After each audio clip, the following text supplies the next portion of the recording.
Astros began the homestand last night with a 4-1 win over the Pirates. They have 4 and 5 games to be decided, really, with Washington coming after this series finale tomorrow afternoon. Now for game 2 of the series, the Pittsburgh Pirates are trying to snap a 3-game losing streak. John Russell brings out this lineup card brought to you by Southwest Airlines. It's Andrew McCutchen leading off in center field. Jack Wilson at shortstop. Brandon Moss in right field tonight, followed by Adam LaRoche at first base. Garrett Jones is the left fielder. Andy LaRoche at third base. Ramon Vasquez at second. Jason Jaramillo the catcher. Paul Mahalam is the pitcher.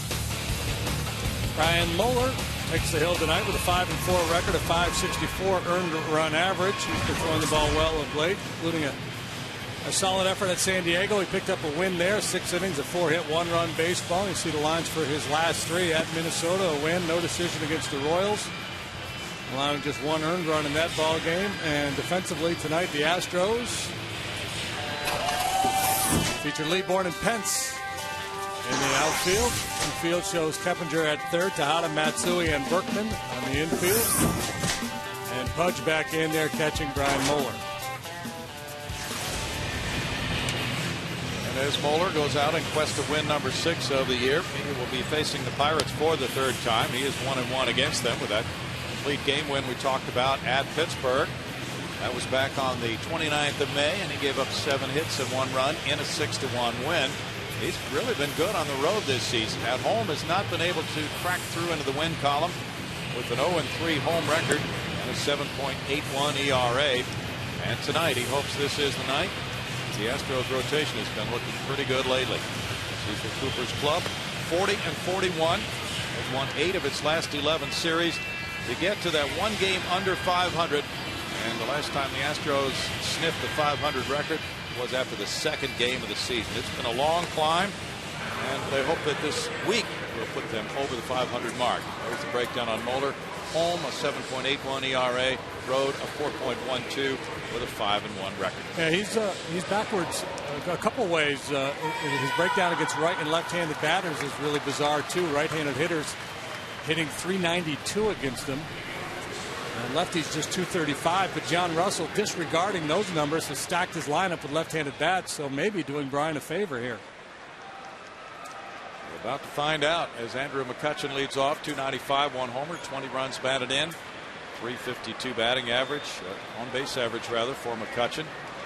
He was 0 for 2 with a couple of walks last night. That improved his on base average, and there's strike 1 to the speedy center fielder. 2 infield hits on Sunday, and his speed is really something to watch. He's one of those gliders. He's one of those guys, the turn out the lights, get under the covers before the room gets dark guys. Oh, he is. He just has a terrific set of wheels on him, and just the way he runs, so efficient. Barry Hill, the first base coach, said, watch him. He doesn't move his head much at all when he's running. No, he's got outstanding sprinter's technique. Stays in a straight line, pumps those arms. So a good guy to keep off base as Brian Moeller starts this game. And the Pirates 1-5 in the month of July are 7.5 games out of first as they begin the night tonight. They lost 2 of 3 in Florida before losing last night's game. They'll go on to Philadelphia after tomorrow's game. It's 2 balls, 2 strikes. Mike Hampton pitched a beauty last night. 7 innings, 3 hits, 1 run. He was in immediate trouble. Caught that line drive in the first. Turned it into a double play, and that turned his game around.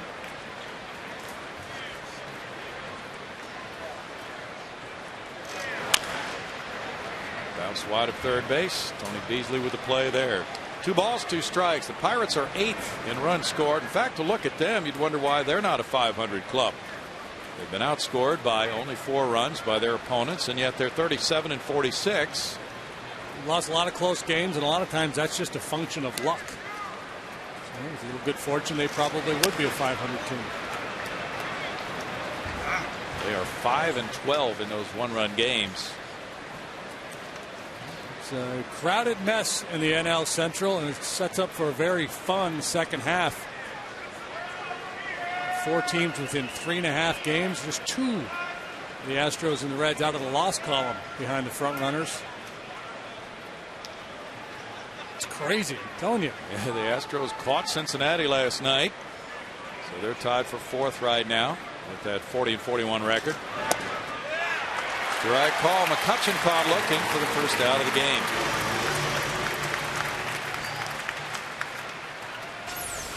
Brian, his best asset, probably fastball command, and he just paints the inside corner with that heater. And Pudge did not have to move an iota, a skosh, not even a wee bit. Jack Wilson hit .341 during the month of June. There is C.B. Buckner at second base. Brian Gorman is behind the plate with Jerry Davis at first, and Mike Everett has third base. C.B. Buckner played college baseball at the State University of New York at Cortland. And I'm thinking I may have played against him. I'm going to have to go down to the umpire's room one of these days and quiz him as to when he was there. All right. Look at the umpire's media guide. You find out from that. No balls, 2 strikes to Jack Wilson. Jack had a hit and a walk in last night's game. 271, 3 homers, 28 runs batted in. He drew a first inning walk and then was doubled off on that hot line drive caught by Hampton. Got an infield hit in the 9th inning. Now, when Young hit that ball back to the mound, I'm going to guess that's the hardest out he's ever hit into. Oh, yeah. Just crushed it. Ball went from the bat to Mike Hampton's glove in about a third of a second. Not a half of a second, a third of a second. You must have been down to the truck. I have my iPhone stopwatch. Oh. And I was trying to stop. I was trying to time it on the replay, and I'm not fast enough. The best I could do is half a second, but it was quicker than that. Bowler runs it inside, and it's 1-2. Yeah, if you haven't seen it, you don't know what we're talking about. Check how quickly this ball gets on Mike Hampton. Boom, boom. He turns it into a double play. How he kept on his feet is amazing. Yeah. That's just incredible.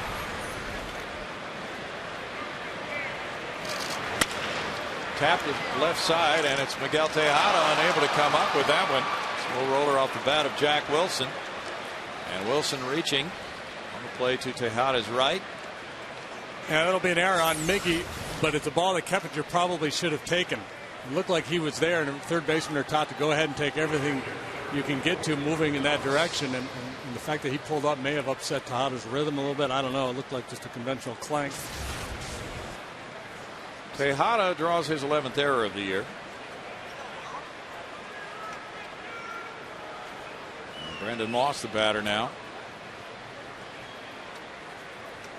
Moss is hitting .308 in his last 14 games. Looking at ball one. .259 for the season. 2 homers, 22 runs batted in. And he has 4 doubles and 4 walks in his last 14. Has tons of power. And routinely hits the ball out into the Allegheny River during batting practice at PNC Park. Squirts this one to third. Keppinger in. Throws to first. Good accurate play on the run for out number 2 with Wilson moving to second base. I played with a lot of those guys in A-ball that could hit the ball a mile. They were called 5 o'clock hitters. Yes. And I'm not accusing Brandon of that. I'm just saying there's a lot of guys that can hit it a long, long way in BP, but do not have the bat speed to do that kind of damage from Major League pitching. Fox Sports Houston has a Twitter page. Expand your sporting network at twitter.com/FS Houston. 2 outs, and it's Adam LaRoche. Like those softball players that come out and put on those hitting exhibitions. Yeah. Incredible how far they hit the ball. Adam LaRoche having a typical Adam LaRoche year. He started very slowly, then heated up, but now in the month of July starting to peel back a little bit. That was a little tapper, and Pudge gets to it, but it's foul. He's trying to reach that ball before it trickled foul and get an easy out number 3, but the ball did turn to the left. And Brian Moeller would love to have seen that one stay fair because Adam LaRoche is 10 for 26 against him. Yeah, that's good recognition there, knowing you have a slow-footed guy going down the line, so try to make a play on that ball with the speedster. Maybe you're hoping it rolls foul. He had plenty of time to get LaRoche had that ball stayed fair. There's the month-to-month breakdown. So April actually a little bit better than the norm. A slow May, a great June, and now tailing off a little bit. But he is their most dangerous power threat. He has been all over the map with those stats on the month-by-month breakdown. He seems to hit us well. Yeah, he's had a number of good games. Looks at that one for a 1-ball, 1-strike count. 414 this year against the Astros and 311 lifetime for Adam LaRoche. In fact, he homered at Pittsburgh off Brian Moeller on the 13th of April this year. And he homered again that next night off Jose Valverde. That one's in for strike 2. And the guy who really wears Brian out, Freddie Sanchez, is hurt, so not available, not in the lineup anyway. I'd be available to pinch hit, but he's 11 for 19. It's a 579 batting average. Well, from what we're hearing, he could play tonight. See, that's the look of a guy that goes, I'm hitting 600 off this guy and I can't play. Yeah. Strike 3, and Moeller pitches around the 1-out error. Gets a couple of strikeouts in his first frame. It's a scoreless ball game in Houston.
This lineup for Cecil Cooper in the bottom half.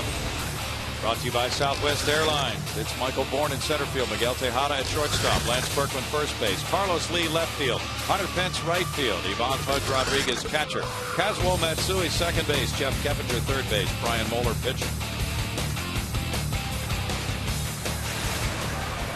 Michael Bourne starts it against the lefty Paul Maholm. And bunts in the air. The first baseman LaRoche finds that to be an easy out, number 1.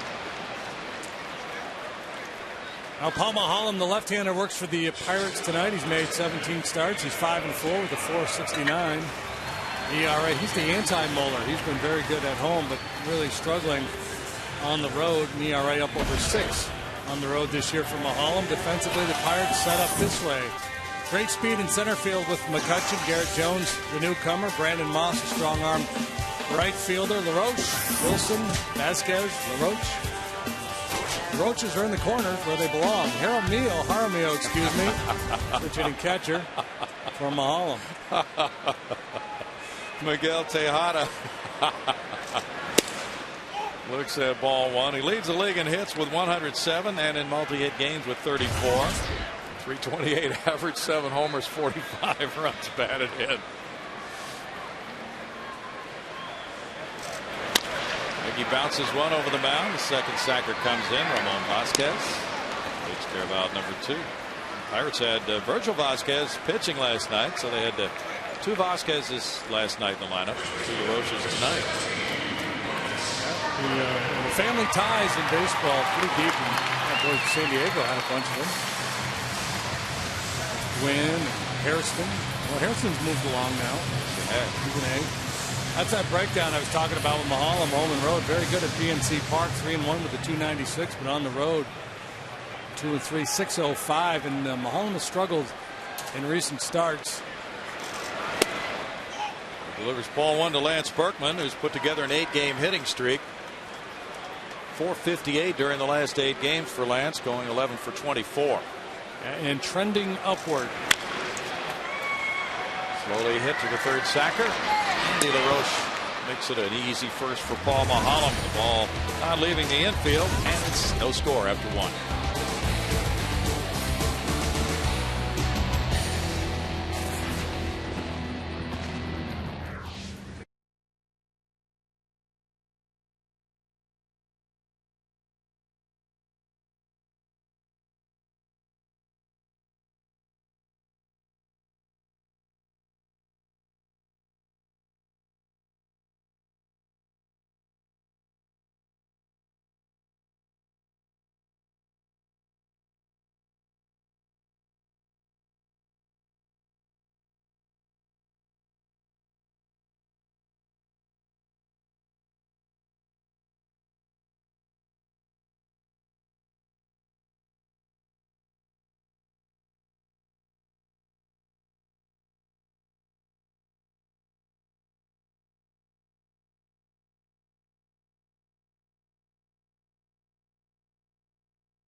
Birthday time here at the ballpark.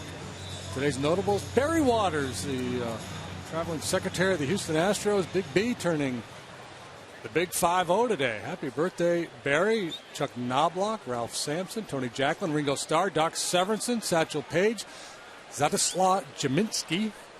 He's a Polish philosopher. Really? Yeah. I'm going to go with Giacometti. Okay. There's another one, too, we need to add to that list. By the way, Barry Waters also has worked for the Astros for 30 years now. So there's another celebration. I did not know it was Barry's birthday until just moments ago. Yeah, just found out. Garrett Jones, 250, 2 homers, 3 runs batted in, had a double in last night's game.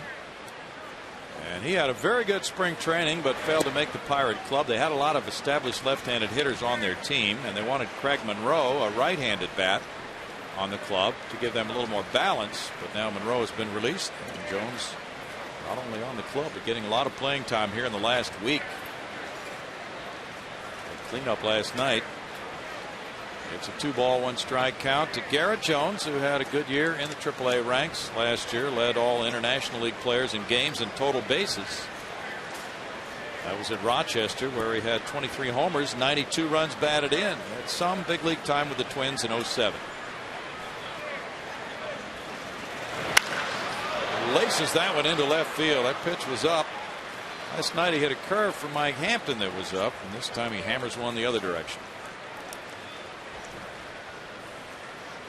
One finalist is in, one more to go. Help us pick the top moment in the 10 years at Minute Maid Park. Our final semifinal matchup is all Biggio, his 3,000th hit versus his final game. 2 big moments here in this ballpark. You decide which one you like better at Astros.com.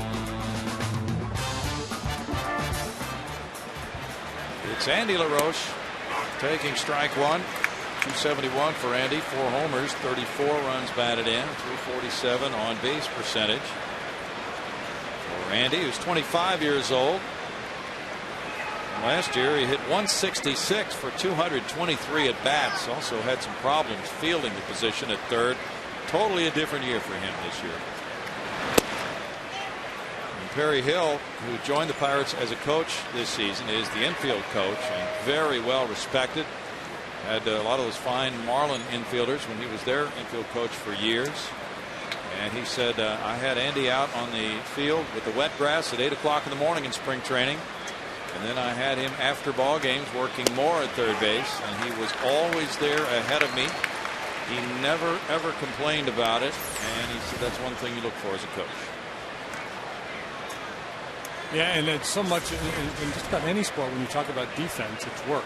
Basketball coaches, it's fun to play offense. Defense is work. Same thing in baseball. Tap to second base. There's a quick flip from Matsui. Tejada up and over to Buckman. And the Astros turned their 87th double play.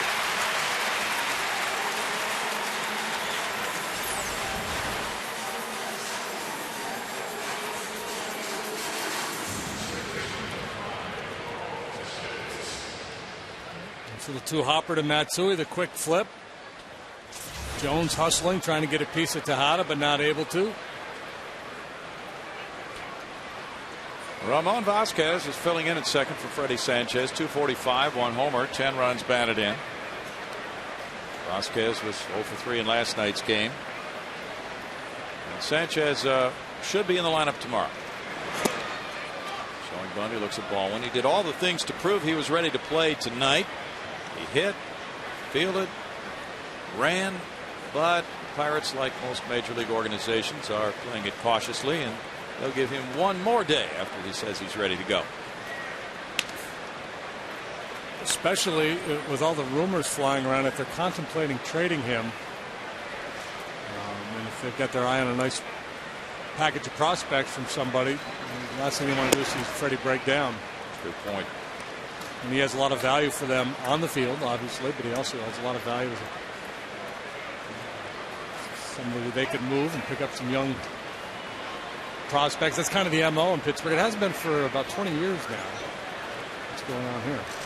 Not sure. Brian's pushed his cap back. And now maybe a physical problem with him. So Nate Lucero's headed for the mound. And here comes Cecil Cooper. There's something in his eye, I think.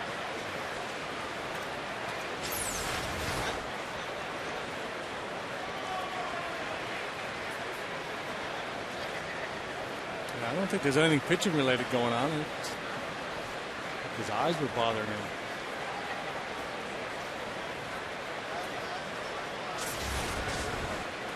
Nothing discernible there from that replay. Sometimes allergies can cause a little blurred vision. Last night, LaTroy Hawkins got a visit from Roberto Quintero. He winced after he threw a pitch, but he said it wasn't because his arm hurt him. He just didn't like the location of the pitch that he threw. That's why he had that facial reaction to it. Well, catchers are really trained to pick up on those signs. They're the coach on the field, the manager on the field, the trainer on the field. And they alert everybody else when they think something is not quite right with their pitcher. Yeah, that head's constantly on a swivel. You know, they're looking into the dugout for signs from the manager, looking out at the pitcher.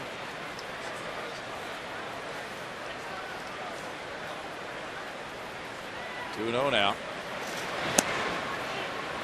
3 balls, no strikes to Vasquez. Jaramillo on deck. Vasquez has filled in capably, hitting .327 his last 49 at bats.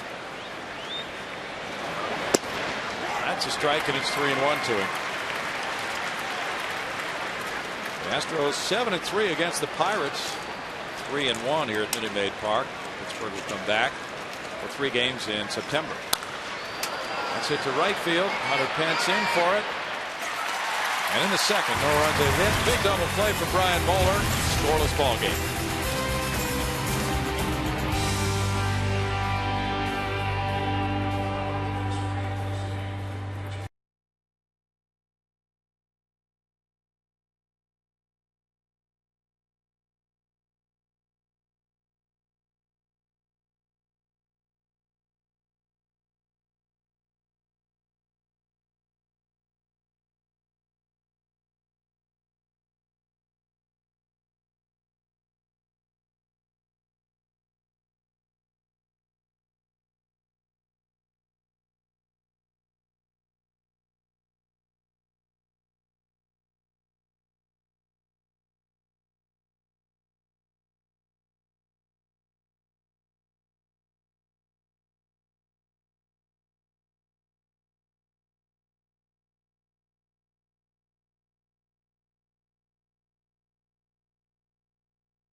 $1,000. The next Price Matters Day is Wednesday. To purchase your tickets, go to Astros.com. Brownie? That is ridiculous. Get down here tomorrow. 105 Our prices start. are insane. Oh, pray they're off the charts.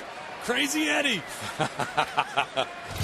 Carlos Lee was out for early hitting tonight for the normal batting practice. So strike one to Carlos. 295 for Carlos. 12 homers, 47 runs batted in, and a 344 on base average for the slugging left fielder. Astros with a team batting average of 285 against left-handed pitching. That's the third best mark in the National League. And you look at some of these individual numbers, and well, they'd scare me. I'd shut it down and say, hey, Skip, I got a little tender elbow tonight. So run that right-hander out there. You never did that. You were fearless, JD. Except for that game in Oklahoma City against the Rangers. That was a little nuts. That's one I should have bailed on right there. That was an exhibition game. Who cared? 1 ball, 2 strikes. Only the people driving on the freeway outside left field. Hey, people cared. see how far you can hit this one, Dean Palmer. Oh, what a bunch of mashers they had. There's a hooking line drive foul. And Carlos Lee is one of those guys who's going rat-a-tat against left-handed pitchers. 339. That guy's glad he pulled one. Yeah, there's the breakdown. Carlos 339, 284 against righties. You really could make an argument to kind of jumble the lineup and take Lance out of the 3-hole. He's hitting just 205 from the right side.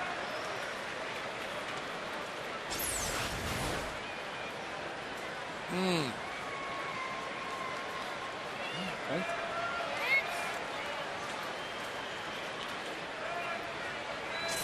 Sometimes it's a better idea not to try to play those foul balls with your hands.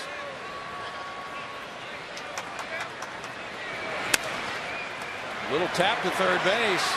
Barehanded. Andy LaRoche with an accurate throw, but he's safe. Oh, Andy did everything he could do, but Carlos, he's been getting the infield hits lately. Yeah, he's on an infield hit streak here. He got 3 of them in the last 10 days or so.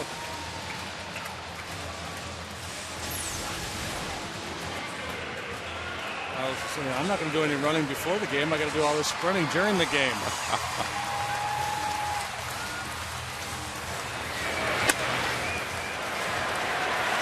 Once he rolled over, hit that slow roller, he knew he had a shot, so he put the head down and gave it everything he had.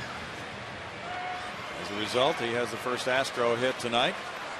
And he's aboard for Hunter Pence.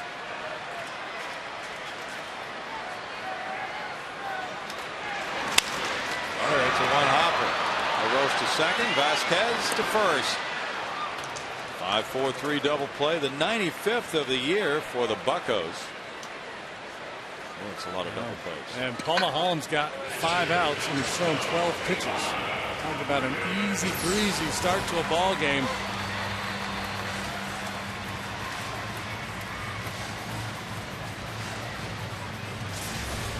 Coming up later in our Dodge Grab Live feature, Darren Erstad tells us his favorite athlete from another sport. Stay tuned for that. He had a pinch triple again last night. 2 outs, and it's Pudge Rodriguez. Maybe he's his favorite athlete from another sport. He could be. You were talking about his multi-sport high school career. He's a punter at the University of Nebraska, state champion in the high hurdles, and I think one other event in high school. Standout hockey player in high school.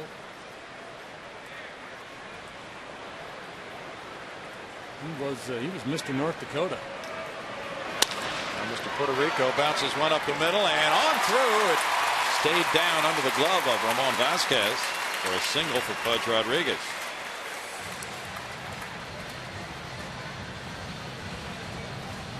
He's aboard with a 2-out hit for Matsui now.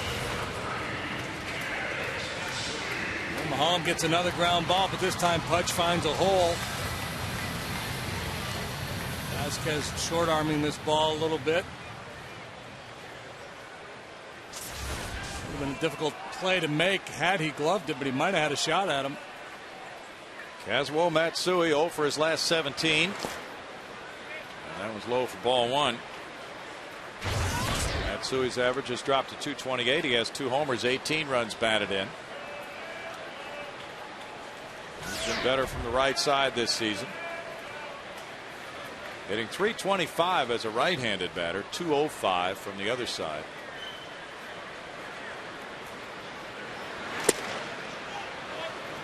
It's 2-0. Mahalam is 6-4 lifetime against the Astros.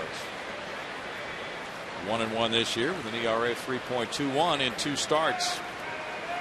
Yeah, he's made a number of very good starts against the Astros.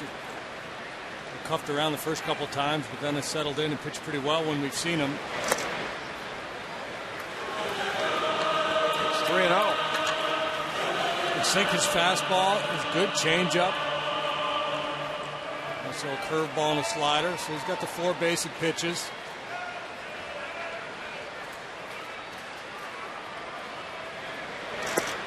Matsui takes one of those pitches for ball 4. First one for Mahalam. Fox Sports Houston is now on Facebook. Expand your sporting network. Stay connected by logging on to Facebook.com, searching for Fox Sports Houston.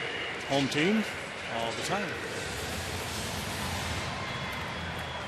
Jeff Cappinger has a check scores maybe on the out-of-town scoreboard, or answer email, or get on Facebook, or one of those things. Check out G-Lou's blog. Yeah. Jeff Cappinger comes up at .268, 3 homers, 12 runs batted in, .346 against the Southpaws. Jeff Blum started last night at third, had a 2-run triple his first time up. Time call as Cappinger backs away. Mahalam has not allowed left-handed hitters much at all. They're hitting .211 with no homers against him. He throws a curveball, and it's taken for ball 1 by Cappinger. Mahalam has gone 7 in both of his 2 starts against the Astros this season. He lost 2-1 at Pittsburgh to Mike Hampton May 31st. And he beat Roy Oswald here 6-4 June 6th. And those back-to-back starts against the Astros. 2-0. He was the opening day starter for the Buccos. And needs to reset his sights here. Wasn't close with Matsui, now falling behind Cappinger. Joe Carrigan's the pitching coach. He's going to join the party out there. Mahalam had quite a month of April. 3-0 with a 3.09 ERA. Since then, though, he's been not nearly as effective. Had a 4.46 ERA in May, 5.52 in June, and really got shelled in his last start against the Mets, giving up 11 hits and 6 earned runs in 4 1/3 innings. Don Russell hoping the earlier version of Paul Mahalam is the one he'll be watching tonight.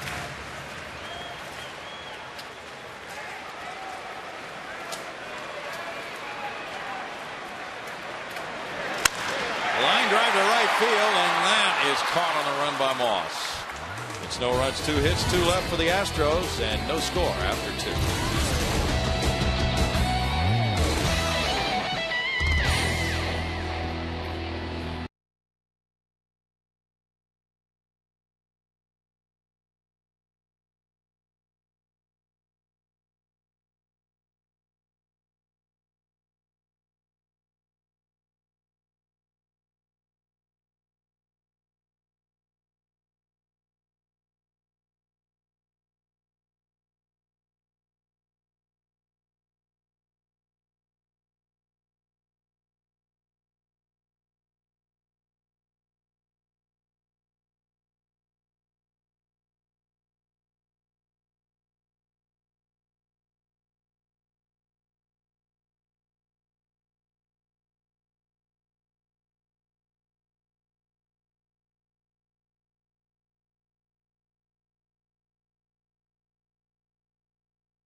History is brought to you by the MD Anderson Cancer Center. On this date in 1966, after playing half the season with an artificial turf infield and a spray-painted dead grass outfield, the Astros leave for a 12-day road trip. The grounds crew rips up the sod and replaces the outfield with AstroTurf. That was quick. And the rest is history. Back to the natural stuff. Jason Jaramillo leads it off here in the third inning. Switch hitting catcher looks at ball one. I think it was Bill Lee who said, if you can't smoke it, I don't want to play on it. Yeah. And Dick Allen might have said, if a horse can't eat it, I don't want to play on it. He owned horses. Jaramillo in that platoon arrangement behind the plate with Robinson Diaz. Hits one to left field. Leslie on the warning track. One out for Brian Moeller. Speaking of grass, come out Friday night. Astros take on the Nationals, and the first 10,000 fans will receive a Minute Maid Park grass planter, courtesy of ABC Pest Control. That features real ballpark grass. After the game, fireworks presented by Marathon Oil Corporation. Tickets available at Astros.com. That was a good show last night on the fireworks after the game. Paul Maholm has 3 hits and 32 at bats. Strike one to Maholm. He has a homer and 2 runs batted in for Paul. He's from Greenwood, Mississippi. Went to high school in Germantown, Tennessee, and then college at Mississippi State. No balls, 2 strikes to Paul Maholm, the 8th player drafted in the 03 draft. That's turned out well for the Buccos. He won 8 games in 06, 10 in 07. Last year he was 9-9 with a 3.71 ERA, working 206 innings last year. He was 2-0 last year against the Astros. And the ERA under 2. Take strike 3. That's the third strike for Brian Moeller in this game. Yeah, he had 8 strikeouts last time against San Diego, just 1 shy of his career best. Of course, he had the complete game against the Pirates back at the end of May, and that was his first complete game in about a decade.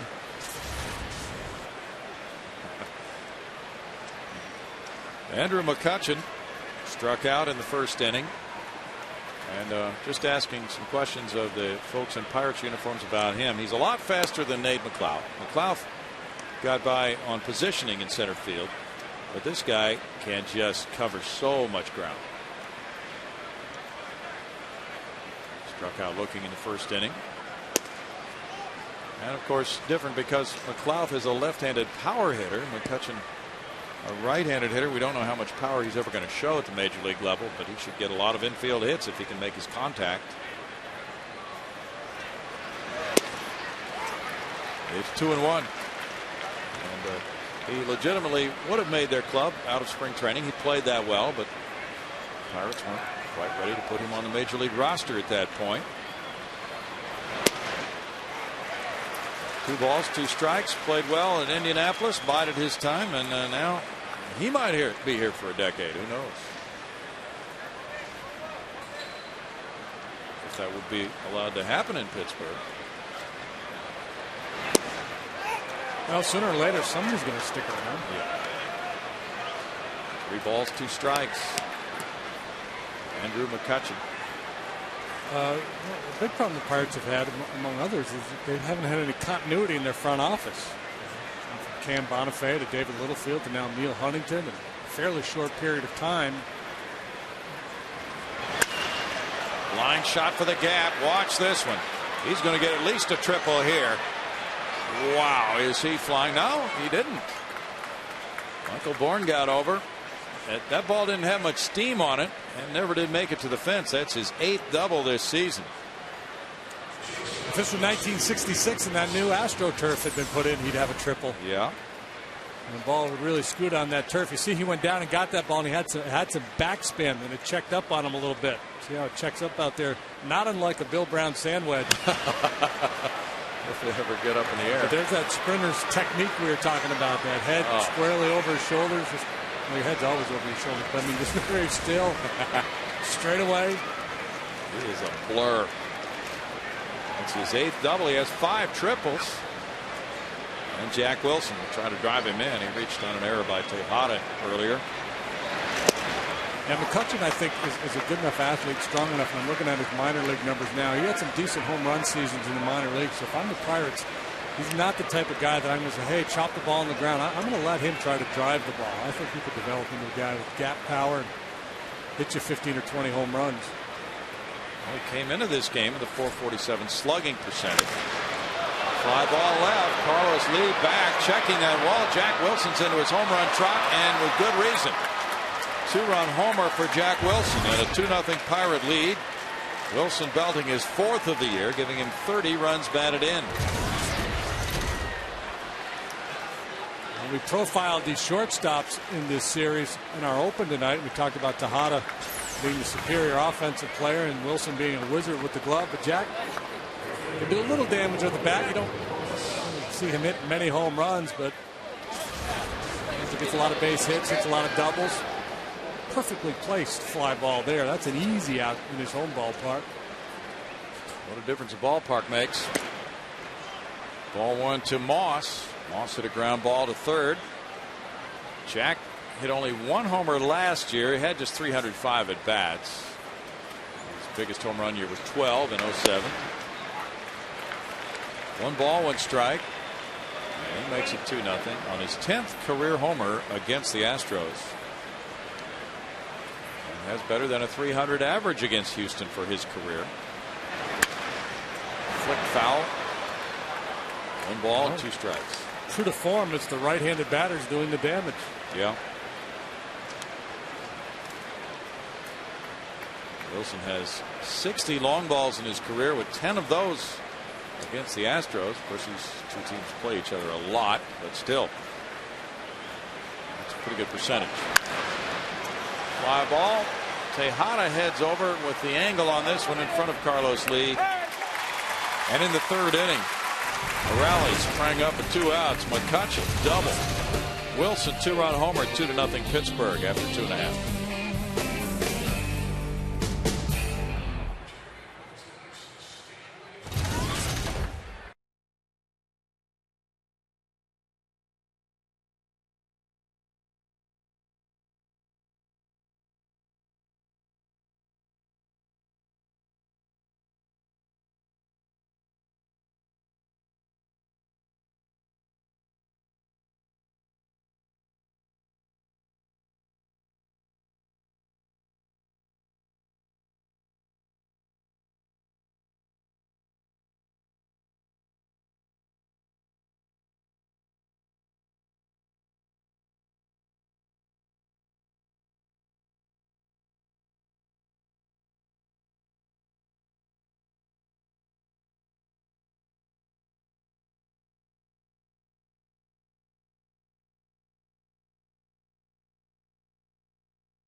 Gained weight? Were you heavy? Are you cheap? What exactly does that mean? I don't know. It just felt lousy. Because the nickel won't go very far in San Francisco. I know that. It felt worthless, basically. Bag of nickels. What's that going to do for you? Not a lot. Can't even buy a penny candy with a nickel anymore. Well, I've heard of being hit in the face with a bag of nickels. Some people have told me that's sort of how I look, but I just wasn't sure that's where you were going with that. Not very complimentary, Bart, from your friends. Brian Moeller looks at ball 1. He's at 1-2. Bag of nickels. Brian is 0 for 18. That was a good remark. There's a looper to left field, but caught by Jones. I've been known to mix a metaphor or two from time to time. Quite all right. Broken bat for Paul Mahalam, out number 1. And now Michael Bourne comes around. He tried to bunt his way on, popped it up to the first baseman, Adam LaRoche. Michael got his 22nd infield hit of the year last night and put down a really nice bunt up the first base line.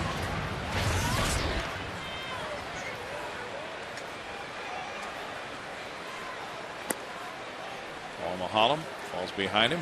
1 ball and no strikes for Mahalam. That other happy birthday goes to Ninfa Vasquez of Deer Park. She's watching tonight.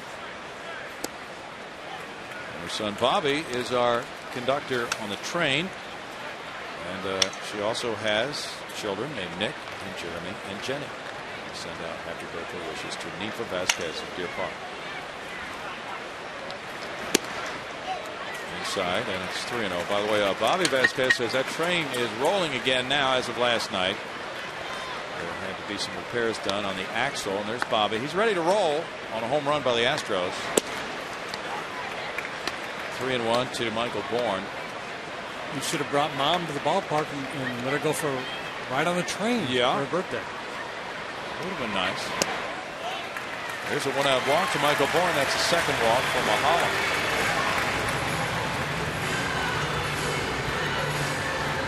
Miggy Tejada comes up. Well, given all the ground balls that Mahalam has gotten already in this ball game, and all the ground balls that Miggy hits, you don't think about trying to steal here with Bourne. And Mahalam has allowed 11 steals this year in 13 tries. Not as effective as many left-handers in shutting down the running game. Jaramillo, the catcher, has thrown out 21%. Those are the numbers. That's the information, folks. So you guys make the decision. Should he go or not? We report, you decide. That'll be the next thing. They'll be tweeting the manager. Fans, by an overwhelming 74%, feel like we should run here, Coop. You better put the steal sign on. Well, that's been done. Line drive left field. That's headed for base hit land. And rolls to the base of the wall. Here's Bourne around third and stopping there on a double by Tejada, and the fans wanted Dave Clark to send him, and Michael banged his hands together. But Lance Berkman's coming up, and there's 1 out of the inning. A double for Tejada. That's the league leader's 29th. You see, Michael has to cruise initially to make sure that ball doesn't get caught. You see Dave's waving him, and then the stop sign comes up, and it was the right play. They would have had him. He would have been dead to rights at home.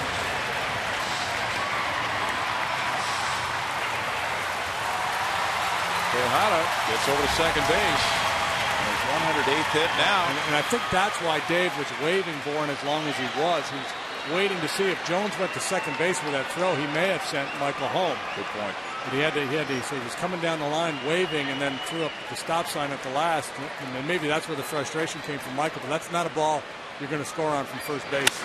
Bouncer up the middle from Berkman. It goes to Vasquez. The runners move up. Bourne scores, and it's 2-1. Berkman gets RBI number 49. Tejada takes third. Tonight's Jack in the Box standings will show you the major league leaders in doubles, and Miguel Tejada just got his 29th. He's 1 up on Brian Roberts, 3 up on Hanley Ramirez, and there's Brad Hoff and Marlon Berg. So Berkman gets the RBI, also makes it possible for Carlos Lee to drive in another run from third with 2 outs in the inning. Carlos got the infield hit to third in the second. Pirates playing their infield back. So Lance did some smart hitting there. Got the Astros' first run on the board.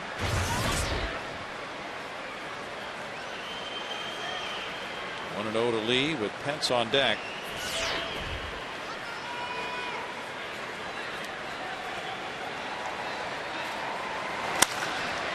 Allen rolls out to Vasquez left. He falls, gets up, and makes the play. And the Astros come away with 1 run on 1 hit. They leave a man at third base. It's 2-1 Pirates after 3.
you by your Texas Ford dealers. We show you the RBI leaders in 1967 in Major League Baseball. Carl Yastrzemski led with 121. Harmon Killebrew had 113. Orlando Cepeda, Roberto Clemente, Hank Aaron, and Jimmy Wynn had 107. Way to go, Cannon. It's a triple crown year for Yaz, right? Yes. 67? Yes, it was. What a glorious year for him. Last man to do it, right? Yes, sir. Adam LaRoche bounced it away. But Albert, he's got a shot at it, doesn't he? He does have a shot.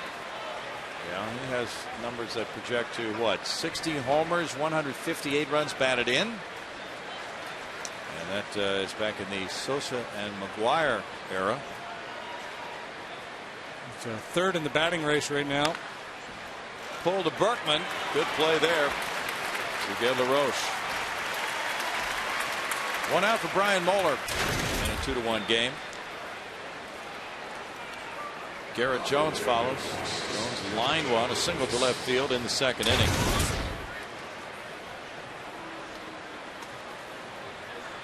Bad news for the Cubs today. To Ryan Dempster on the disabled list with a broken toe. Any idea how that happened? Yeah, check this out. In Sunday's win, they win the game, and he jumps over the railing of the dugout to go, congratulate everybody. Catches his foot on the railing, falls, jams his toe into the ground, and breaks it. He may be out as long as a month.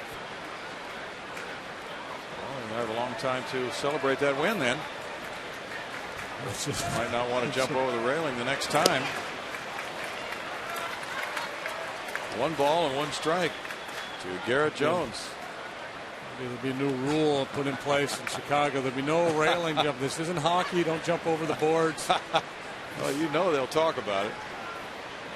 Lou. They're dropping like crazy on Lou this year.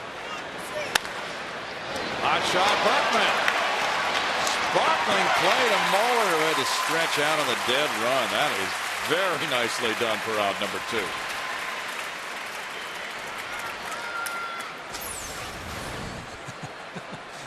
That's had some fun out there, doesn't he? Yeah. There's some great glove work, and then the feed leading Brian to the bag. And I think that's what the chuckle was about. Did I lead you a little too much? Did I make you run too hard to get to that one? Yeah, threw it pretty hard. Did you hear about Lance's question for Mike Hampton last night? Yeah. He does have some fun.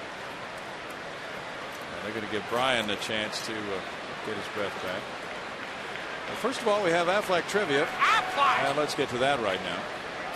And it is of the 17,000 all-time major leaguers, what percentage of them hit at least 1 homer?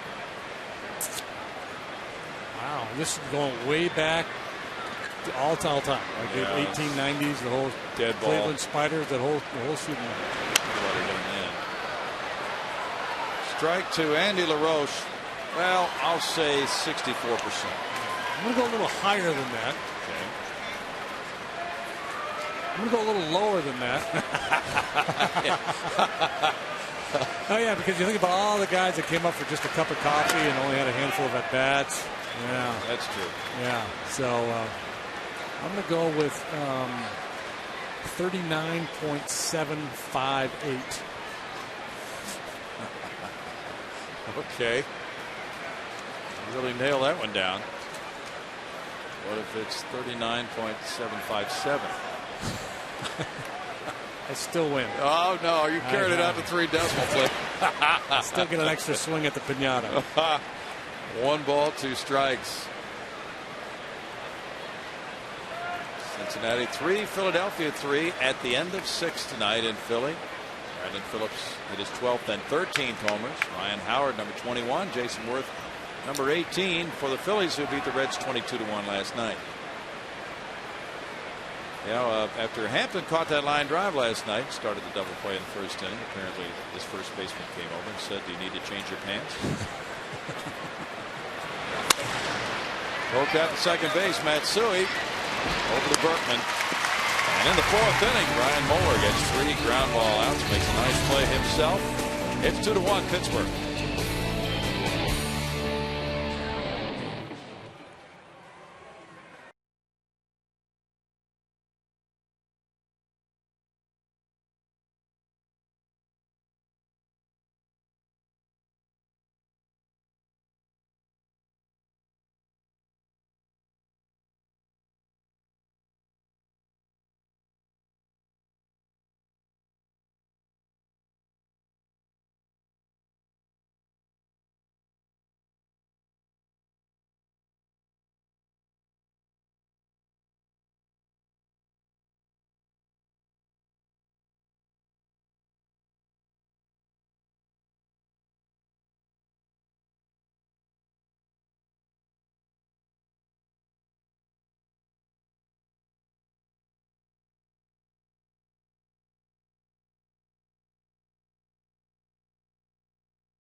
So 39.758. Pretty darn close. Rounded off, you are correct, sir. Without going over, I made the showcase. You win a copy of the Sunday New York Times. When we get to New York, that final Sunday of the season. Save me $5. Yeah, that's true. If you can find one, you can't find a newspaper in a hotel anymore. Oh, I meant an online copy. Oh, okay. Hunter Pence got into a double play earlier. They strike one. Hunter has joined the Astros outfielders who have become all-stars in the club history. Rusty Staub in 67, 68. Jimmy Wynn in 67. Cesar Cedeno, 72 through 74 and 76. Terry Poole, Jose Cruz twice. Jerry Mumphrey, Kevin Bass, Moises Alou, Lance Berkman 3 times. Carlos Beltran, Carlos Lee, and now Hunter Pence. Astros all-star outfielder.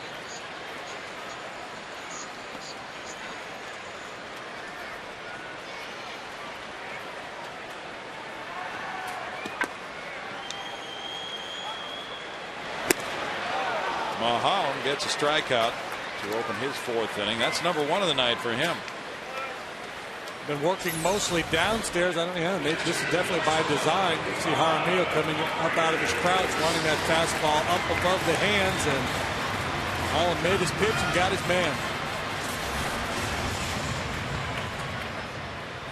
Maholm working with a 1-run lead. Now faces Pudge Rodriguez. He singled up the middle in the 2nd inning. On May 30th, the Astros had a record of 19-28. Ball 1. Since then, they've gone 21-13. They've gone from 9 games out of first to 3.5 games out of first. I don't think at any point you would have said about the Astros, man, they're a red-hot club, but just kind of a slow and steady progression. Moving closer and closer to 500. That's what the manager was saying tonight. He said, I think our best baseball's ahead of us. He said, we haven't really gotten that hot yet. Longest winning streak is 4. 2 balls and a strike. Pudge Rodriguez. Matsui on deck. Another hit. This one to left center field, and Pudge is 2 for 2 tonight. Astros get hit number 4, and they now bring Matsui to the plate. He drew a 4-pitch walk in the 2nd. A good approach against Maholm, who's been turning that ball over and working the changeup down and away. Right middle of the diamond. Try not to pull off, and you'll get rewarded. Matsui is 1 for 12 lifetime against Maholm. The Pirates set up for a double play. Andy LaRoche even with a bag at 3rd. There's ball 1. Maholm threw that pitch well outside. Humberto Quintero had a theory tonight around the batting cage. Mike Hampton, at the start of the game last night, was throwing a lot of pitches outside to right-handed batters. He walked the first 2. And he got that line drive double play. And he really settled down after that. Popped up. O'Neill back. Get out of here. And it did. And what was Q's theory? He said, well, you know, a lot of times at release point, if it's not where it should be on the fastball, and the left-hander is releasing the ball not where he wants to and leaving the pitches high and outside, call a changeup. And the release point on that changeup would be more in the front of his body. And so that's what we did. And then it got to the point that the fastball release point was more. Yeah. Well, yeah, and that's correct. The mechanics you need to finish a breaking pitch, you really emphasize getting through the pitch and finishing the pitch. Okay.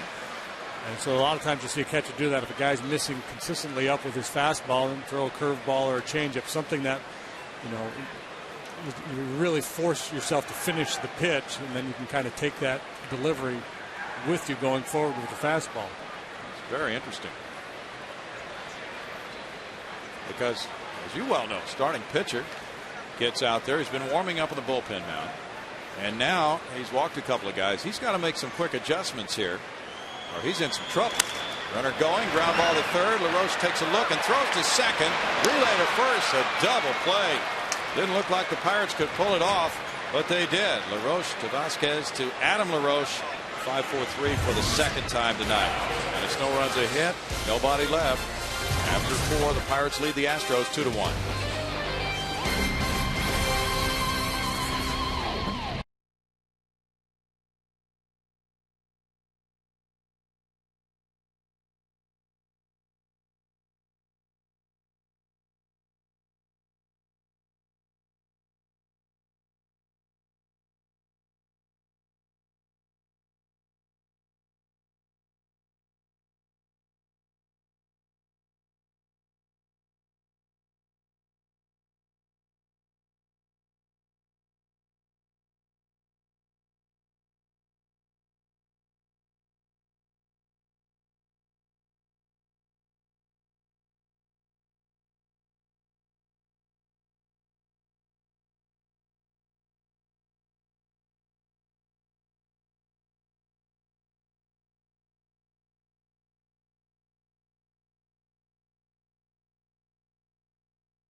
On Fox Sports Houston is brought to you by AT & T, by the MD Anderson Cancer Center, by Dodge, by Whataburger, and by Southwest Airlines.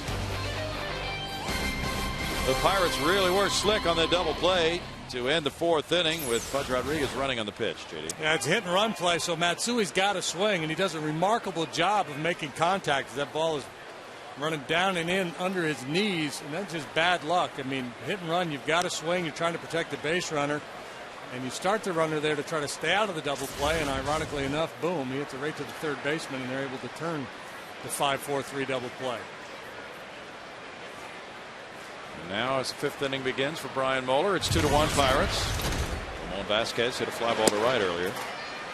He looks at strike one. Dodgers lead the Mets of New York 5-0 in the middle of the 6th behind Clayton Kershaw. Mike Pelfrey started for New York. Ground ball. Whoa, it came up, but there's a good play by Keppinger to stay with it, backhand it, and get him. And now it's time for Bart Ennis. All right, Brownie, thanks a lot. Time for our progressive fan of the game. If you recall, back in the 2nd inning, Carlos Lee hit a screaming line drive that went foul down here, down the left field line. These two gentlemen right here, give me your names, please. John Herring. Ronnie Beavers. All right, John and Ronnie, they're here at the game together. They're friends, but they were battling for the same foul ball. How did it go, Ronnie? It went off my fingertips, bounced off the seat in the bag, and John recovered. So you got it on the rebound. That's right. I picked up a screaming grounder by that time. So still a good play nonetheless, and a nice tag team on that foul ball catch. So you guys are going to share the progressive fan of the game bag. A couple of T-shirts in there. I'm sure they'll probably fit. I don't know. I'll make it fit. We'll make it fit. There you go. Brownie, back to you. They'll shrink if they have to, Bart. I think Johnny needs to buy Ronnie a drink. Yeah. Took the ball, the line drive off the hand, and didn't even get the ball. He might have an injury. He didn't even get anything. We got a T-shirt. Jaramillo grounds one to second. Matsui flipping over the first. 2 down. That was a good play by Keppinger on that first ball, which kind of came up on him off the bat of Vasquez. And now Moeller has 5 straight ground ball outs. And I thought it was kind of interesting prior to the pitch. Vasquez was glancing down at Keppinger, trying to size up where he was, as if he were trying to steer that ball in that direction with Kep in, even with the bag. Paul Maholm struck out looking in the 3rd inning. Atlanta leads the Cubs 2-1, bottom of the 4th inning. Talking in the pregame about the second half of the season and how acquisitions could play such a huge part in it. The Blue Jays now saying that they're contemplating trading Roy Halladay. What? What a difference maker he would be. Yeah.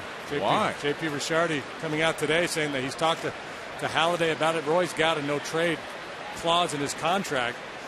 And so Ricciardi wanted to check with him and said, would you be willing, if the right deal comes along, to move? I won't waste my time if you're set on staying here. And Halladay said, well, if I'm willing to listen. So let the bidding begin for one of the best pitchers in all of baseball. Well, he really is. They've had so many injuries to their pitching staff this year. The odds are really against him with that injury situation, and in the AL East, how tough it is to win in that division. Sharp breaking ball got him on strikes. Ryan Moeller gets number 4 of the night, and he's retired 7 in a row. He'll be due up second in the bottom of the 5th. It's 2-1 Pittsburgh.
Of the 5th, Pirates lead it 2-1. This summer, all kids 14 and under get in for free at Minute Maid Park. Plus, on Saturday, July 11th, all kids will receive a coupon for free admission to the Houston Zoo with one paid adult admission during the month of August. And on Sunday, July 12th, all kids ages 14 and under will enjoy a free hot dog and Coke, courtesy of HEB, Sheriff Blaylock's, Coca-Cola, and Aramark. For all the details on that, go to Astros.com. Brownie. Thank you, Bart. There's ball 1 to Jeff Keppinger, 2-1 Pirates.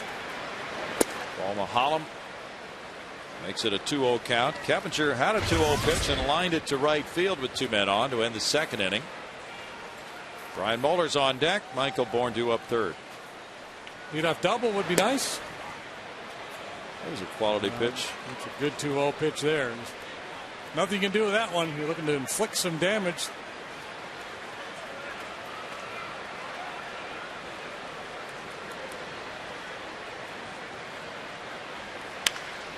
Grounded foul past Dave Clark.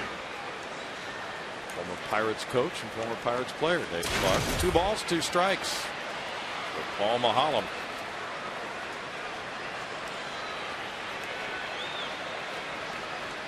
Day baseball tomorrow, a 105 start for Wandy Rodriguez. 3rd, foul, Andy LaRoche. Pirates will have right-hander Charlie Morton on the mound. He's pitched well with a 2.65 ERA. He's made 4 starts for Pittsburgh. Wandy is the Astros win leader with 7 and ERA leader with 3.21 for those in the starting rotation.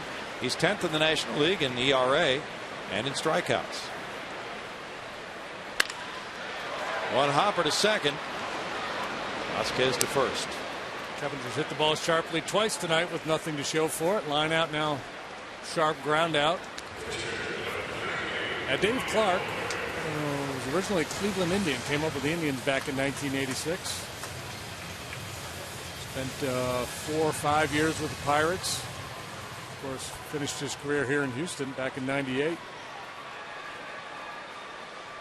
Brian Moeller hit a fly ball to shallow left in the third, and that broke his bat. Dave Clark, a whale of an amateur golfer growing up, had Olympic aspirations. Really? I didn't know he played golf. Did I say golfer? Yeah. Oh, boxer. Boxer, yeah. I said I knew about the boxing, but not the golf. He can do it all. I wondered. He never plays. 1 ball, 1 strike. Well, he's mastered that, so he moved on. Yeah. Yeah, I don't know how I went from boxer in my mind to golfer. Well, it happens. I need the All-Star break, Brownie. I need to regroup. Yeah, we all do. We need that extra time to refocus, rekindle our enthusiasm and passion for the game, JD. I need to learn how to speak English is all I need. Just a day in the pool, that's all we need. That's out number 2. Well, this is fun. It's always good to check in with the Chick-fil-A cows out there in the foul poles and left and right field. And anytime an Astro player hits one, and by golly, they're due. It's been a long time. Everybody here at the ballpark can take their ticket stub to any Greater Houston area Chick-fil-A, and there you'll receive a free chicken sandwich. You can wash it down with a nice peach milkshake. Oh. Now, did you eat there again today? I did not. No. Okay. But the players were. There was a bunch of them in the clubhouse. So Chick-fil-A Tuesday in the clubhouse. Didn't know that. Yeah. Strike to Michael Bourne. He's 0 for 1 with a walk and a run scored. Rolls that one foul. Michael now has 10 bunt hits this season. No balls, 2 strikes. Cardinals 3, Brewers nothing. Bottom of the 4th in Milwaukee. Adam Wainwright versus Giovanni Gallardo. 2 of the better curveballs in all of baseball in that one. Yes. Ryan Ludwig hit a 3-run homer. His 12th. Giovanni probably should have been an all-star. He's had a nice year, hasn't he? Yeah. I think I would have found a way to put him on that club. Well, Ryan Braun apparently wants to make some deals with that club. And his general manager doesn't appreciate that. The fact that he went public with that. Yeah, I saw that where Doug Melvin was chastising Braun in the papers. Apparently Braun called out the GM, said we need to improve this club, and in so doing you're basically throwing your teammates under the bus. Yeah. So we can't win with these clowns. Get me some better people around me so we can win this thing. 3-2.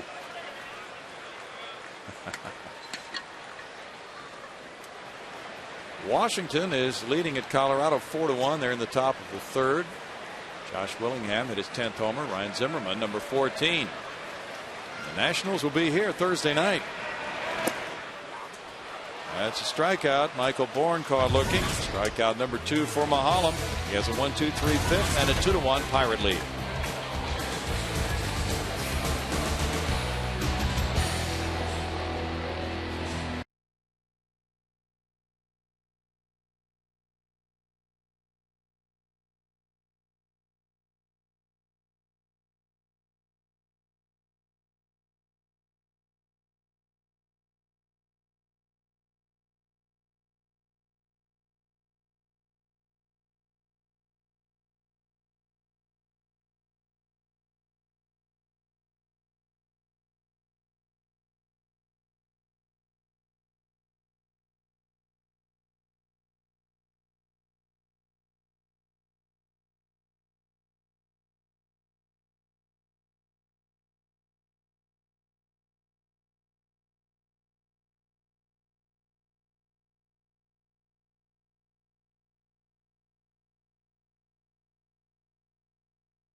is.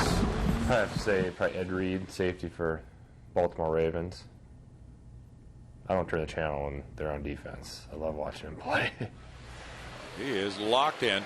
North Dakota's greatest athletes, ranked by Sports Illustrated, are number 1, Roger Maris, number 2, Phil Jackson, number 3, Darren Erstad.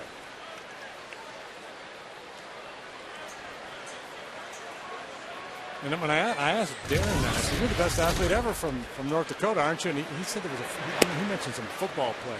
Okay. Not sure who that is. Ball 1 to McCutcheon. McCutcheon doubled and rode home on the 2-run homer by Wilson in the 3rd. Brian Moeller's needed only 66 pitches so far. It's a 1-ball, 1-strike count to Andrew McCutcheon. Yeah, it's been a well-pitched game. Both guys really executing a nice game plan out there, moving the ball around, changing speeds, i.e. pitching, not throwing. 2 balls and a strike. Detroit leads Kansas City 8-5. They played 6.5 in Detroit. Miguel Cabrera hit his 17th. Fouled away for Hunter Pence. And out of play, 2-2. And Billy Butler, you kind of like him for Kansas City. Yeah, I like his swing. He hit his 8th tonight. Tigers got number 6 from Polanco and number 8 from Thames. Congratulations. Oh, yeah. For a lot of things. But baseball is one of them. 2 balls and 2 strikes. 1 hopper, Keppinger. 1 out. She looked kind of like Susie Orman. Our power play is brought to you by Reliant Energy. And we see a jumping jack flash. It's a jack. I was looking at the career of Jack Wilson against the Astros. You said that's his 10th home run against the Astros? They've all been in this ballpark. Really? Yep. Interesting. He's 1 for 2 in this game. One of those right-handed hitters without a lot of pop who's been able to take advantage of the Crawford boxes. Well, he hit 2 home runs in 1 game here in 07.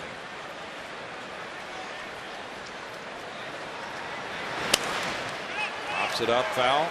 Pudge and Lance. Oh, snagged by Lance. 2 outs.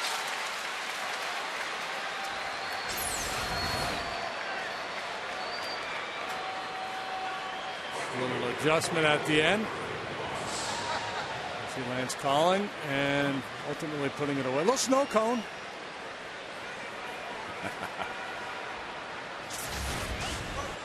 Brendan Moss is next. He's 0 for 2. Moeller has retired 9 straight since the Wilson homer. You're right, Wilson has hit all 10 of his homers against the Astros. I'm not lying. No, but looking Sometimes into that further, he's hit 10 homers here. He's driven in 29 runs in this ballpark. And the swing that produced the home run got him in trouble with that last pop-up because he's leaning, trying to hook the ball. It's something I imagine hitting coaches for visiting clubs tell their right-handed hitters. Don't be trying to hook everything. Don't get into bad habits trying to take advantage of that short porch out there. We're only here for 3 days. You get into some bad habits and it can hang with you for a couple of weeks. Yeah, we're going to Philly next, guys, and you can hit them out to any field there. So yeah, just hit it where it's pitched. Matsui up to grab the Moss liner for out number 3, and Moeller is on a very good stretch right now with 10 straight outs, but the Pirates lead 2-1.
Paul Maholm and the Pirates lead the Astros 2-1. Bottom of the 6th inning opens with Miguel Tejada. He gets a curveball. It's good for strike one. Miggy ripped a double to left in the 3rd. He is 1 for 2 in this game. And he's an all-star in back-to-back years for the Astros. First Astro player to do that since Dennis Menke in 69 and 70. Ball, 1 strike. Dennis was also a shortstop. Well, now what's the first Astro to make the All-Star team in back-to-back years? Well, there's been more than that. Must be in their first 2 years, maybe? Well, or first shortstop? Maybe first Astro. Can it? To make the squad in back-to-back seasons. That's probably not right, is it? I can't imagine. Lance has made back-to-back All-Stars. Biggio, Bagwell must have. That's true. That's what it says. But it's not right. So it's first shortstop. You're right. 2 balls, 2 strikes. Lance, 0-1-0-2. Would be the most recent one. Cesar Cedeno did it 3 years in a row, 72 through 74. Yeah, I think there's still, we'd have to talk to Tal Smith, and some of the people have been around and watched this club play for so many years. I think a lot of folks would tell you that CeCe was probably the most gifted baseball player to ever wear an Astro uniform. Yes.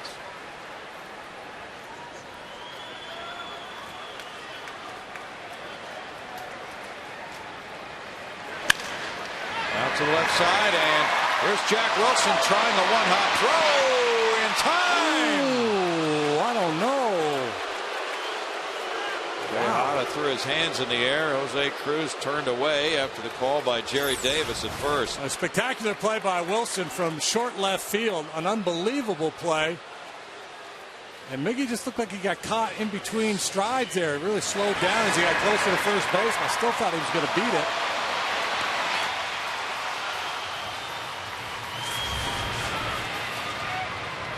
Big time effort by Jack Wilson.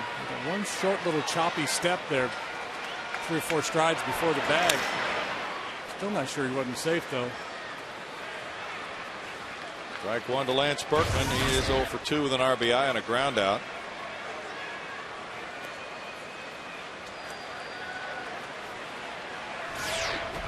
Carlos Lee on deck. Maholm has held the Astros to 4 hits, but Pirates have only 3 hits off Moeller. 2 double play balls for Maholm in this game. He's ahead 0-2.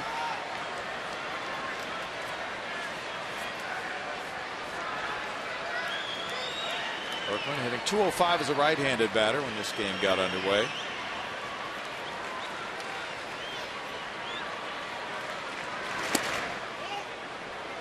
It's 1-2. Red Sox lead the Athletics 5-2. They're in the top of the 7th at Fenway. Josh Beckett on the mound for Boston.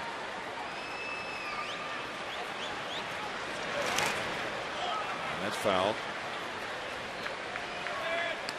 Still a 1-2 count. Maholm goes for win number 6 of the year. Scott Hairston hit a home run for the A's tonight in the first. His 11th of the year, and Jason Bay hit number 20 for Boston.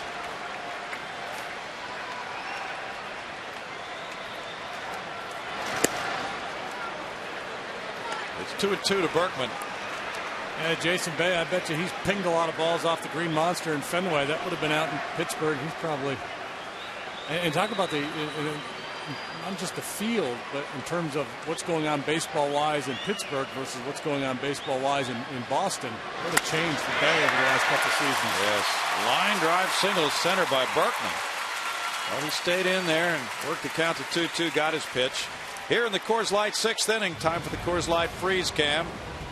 As Lance gets hit number 5 for the Astros, we take a look back at LaRoche. And there's a double play started in the 2nd inning. Miguel Tejada, the middleman, and Andy LaRoche, 4-6-3 double play ball. Coors Light freeze cam brought to you by Frost Brewed. Coors Light. Now runner at first, 1 out, and it's Carlos Lee. Got an infield hit and a ground out. He gets ball 1. Have you seen Los Caballitos around lately? They're out there. Okay. They're loyal. Carlos hasn't been hitting many home runs lately, so I'm going to be focusing on him. We got to give those guys a chance to run. 1 ball and 1 strike. Now this would be a really good time for them to go on a nice ride down home run alley. He's on the all-time hits list. Lance Berkman, 1,523, 553. Creeping up on Vidro. Dots Miller, the great Dots Miller. Dots Miller. Javi Lopez and Granny Hamner. Jose Vidro, a nice career. Back. Granny Hamner played for the Phillies. I don't know much about Dots Miller. I'm guessing the turn of the century. Never heard of Dots. Maybe you can connect the dots for us on See that. if we can find out on old Dots.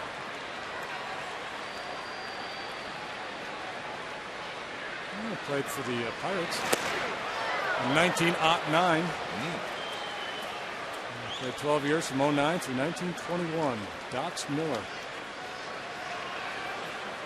2 balls and strike. Carlos has not hit a homer since June 17th at Texas. Just threw that fastball in towards his ankles, but he's mostly been away. Now they're going to go back outside. Drive to center field. McCutchen headed back. And he makes it look easy. Berkman's tagging, and he's going to move to second base. The throw will not get him. Good base running. McCutchen made a nice catch with his speed. He made it look easy, but Berkman could see how deep the ball was going to be when he caught it. And that's out number 2 with Lance moving. And he caught it running away from the field with his back to the play because he plays shallow. And the great center fielders, the guys that can really fly, like to play shallow. They take away a lot of blue hits, and they have the speed to cover on balls like this. It speaks to Carlos' strength that he was leaning and reaching for that ball and able to hit it that far. But just good heads-up base running by Berkman. The whole key there is just recognizing early on that the ball is going to be caught. So instead of going halfway, he scrambles back to first, able to tag and get into scoring position for Hunter. Could be a big play in a 1-run ball game. Really big. 3-14 for Hunter with 2 outs and men in scoring position. 11 runs batted in. And that's his situation right now. 0 for 2 in this game. Double play ball and a strikeout for Hunter in this game tonight.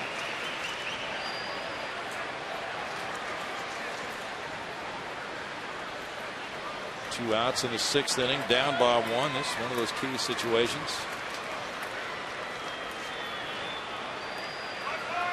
Hunter's hit .333 against lefties this year. That's what he's hit against Mulholland for his career. 7 for 21 with a homer and 5 runs batted in, and he gets ball 1. It's Toronto 1, Tampa Bay 1. They're in the top of the 9th at Tampa Bay.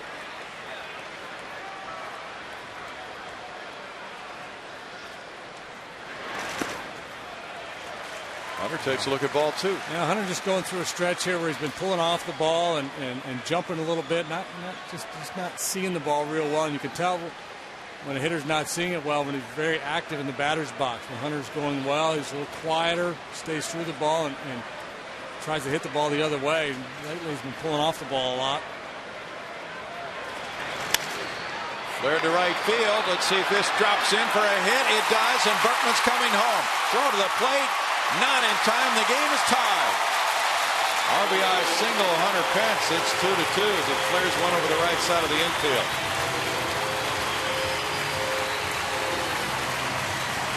Didn't exactly tear the cover off of it, but it was good enough. The heads-up base running by Berkman pays off.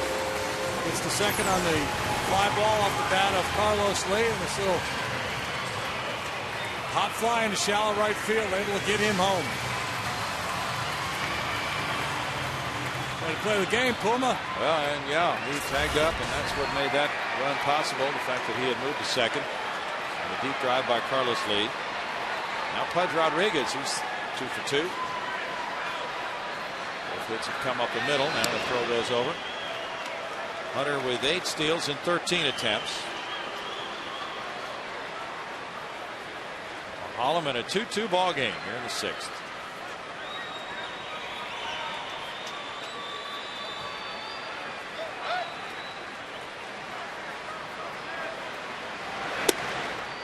Strike one to Pudge.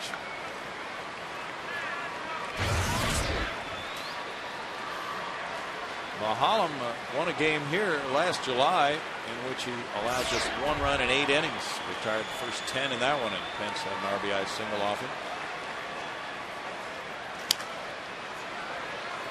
No balls, 2 strikes. There's that familiarity.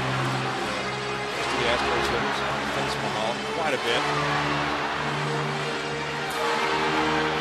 In April of 07, Mahalam shut out the Astros in this ballpark on a 3-hitter, all singles. That was his first major league complete game and shutout. Snap throw goes to first. Good timing on that. Had Hunter out taking his lead and unsettled.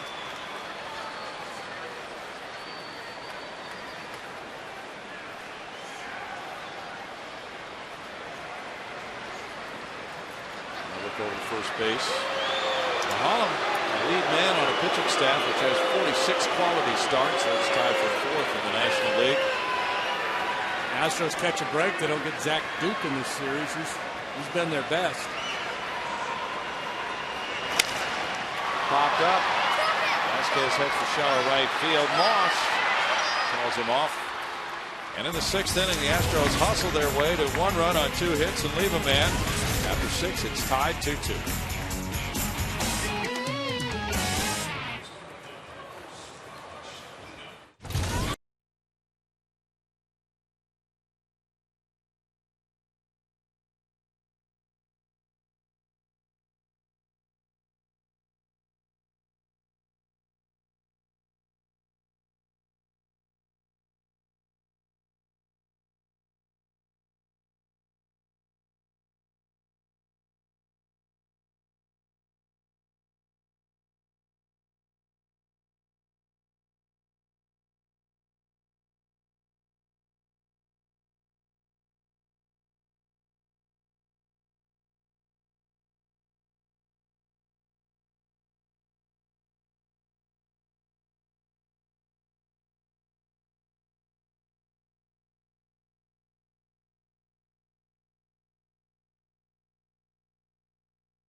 And nothing since then. 10 straight outs for Brian Moeller. Yeah, he's been dealing. A lot of weak ground balls and Wilson with a little foul pop. Moss hit that soft line drive to Matsui to end the 6th. There really hasn't been a ball hit sharply off him in a while. Very fine numbers for the evening. Now it's Adam LaRoche facing him. Adam 0 for 2. He struck out looking and he grounded out to Lance Berkman. Rodak, the lefty, Chris Sampson, the right-hander, warming up for Houston. There's strike 1.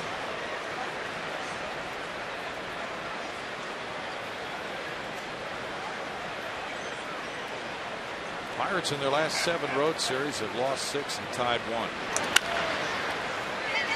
Matsui in. 1 out for Moeller. He's well to play a little second base for him. Yes. He's good defender. Well, the numbers don't lie. And you look at the left-right breakdown for Brian, and we talked about it, that maybe John Russell was doing him a favor, putting all these left-handed bats in the lineup. It's been the right-handed bats of McCutchen and Wilson combining for their 2 runs. Lefties haven't done much at all. That good sinking fastball, changeup combination that he works down and away, and he's had these left-handed hitters for the most part just rolling over on it all night long. Garrett Jones got the only hit by a Pirate left-handed batter, a single to left. And left being, I think, the key word there. He got to pitch up a little bit, and he didn't try to pull it, and he just lashed it into left field.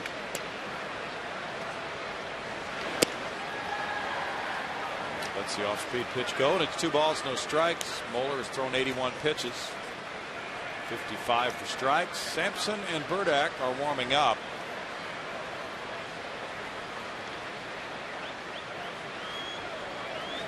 Astros starting pitchers have fallen into a pretty nice groove lately. In all 4 games of the 4-game series in San Diego, Astros starters had quality work and gave up just 1 earned run in each of those games. And then the finale Sunday at San Francisco, very good game for Roy Oswalt, 8 innings, 1 run. Jones takes a 4-pitch walk. That's number 1 for Moeller. What's on tap with the Astros is brought to you by Bud Light. Charlie Morton with a 1-1 record of 2.65 ERA came from the Atlanta Braves in a trade. Wandy Rodriguez will be his mound opponent tomorrow. Coverage begins at 12:30 on Astros Live.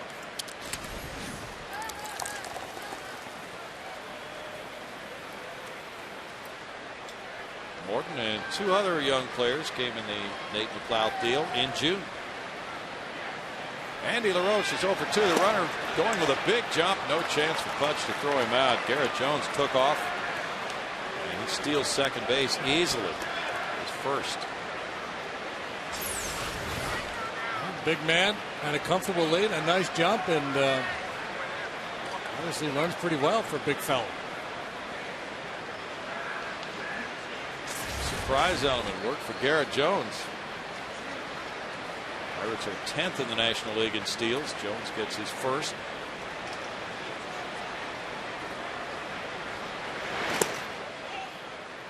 And they traded away McLeod and Morgan, 2 speed guys. Of course, they brought up McCutchen. He's their most dangerous base stealer now.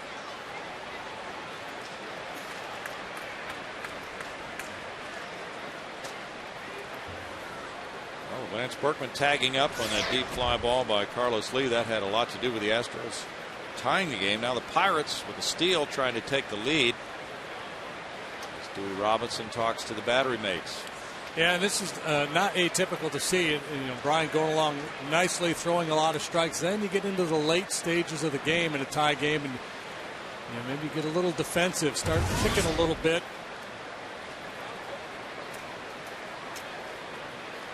Change your focus from one hitter at a time, and you get more of a big picture approach down in the late innings. You don't want to give up that go-ahead run, and you start to work out of the zone. And if the hitters are patient, you can end up putting yourself in a hole. Apparently, the message was to be very cautious now with LaRoche since you're behind him. 7 straight balls for Brian Moeller. Lefty hitting Vasquez on deck. Yeah, he's pitching around him now. Once they went 2-0, I'm sure that's what Dewey had to say. Let's go ahead and pitch around LaRoche, set up the double play. And that could mean Burdak versus Vasquez, but the Pirates also have right-handed pinch hitters available. And the way Moeller's pitched to left-handed hitters, well, that's what it's going to mean. That's a tough pill to swallow for the pitcher, to be told to pitch around the guy and then you don't get a chance to get out of the inning. Pittsburgh 2, Houston 2, 2 on, 1 out, top of the 7th. Back right after this.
2 in the last of the 6th inning. And now as the Astros go to the bullpen, Moeller leaves the game. Berkman has provided that tying run driven in by Pence. But now the Pirates are threatening to take the lead again, and Tim Burdack comes in with a 1-1 record. Tim working for the 35th time this year, 3.58 ERA, 27 2/3. He struck out 24, walked 17. That's the thing that gives you a little pause as Timmy comes into this game with runners on first and second. Can't afford to walk anybody here. He's been tough to hit though. 214 batting average against him. Ramon Vasquez is 0 for 2. Keppinger made a good play on him in the 5th inning. He's hit .353 against lefties. He is 1 for 2 lifetime against Burdack. It's ball 1. Burdack walked a couple Friday night and worked a scoreless inning. He also gave up an infield hit, but he got Juan Uribe with the bases loaded. That was a 13-0 game. And he falls behind 2 balls, no strikes. Hampton gave up 3 hits in 7 innings last night.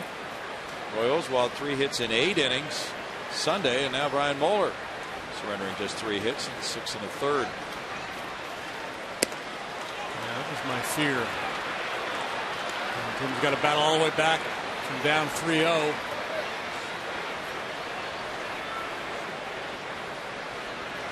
Vasquez has walked 16 times this year. He walks here. You have decisions to make there as he got 4 straight. Bases loaded and 1 out now for Jason Jaramillo. Switching. And then Chris Sampson's going to come in. Coop's going to look for the ground ball, try to get out of this, the double play.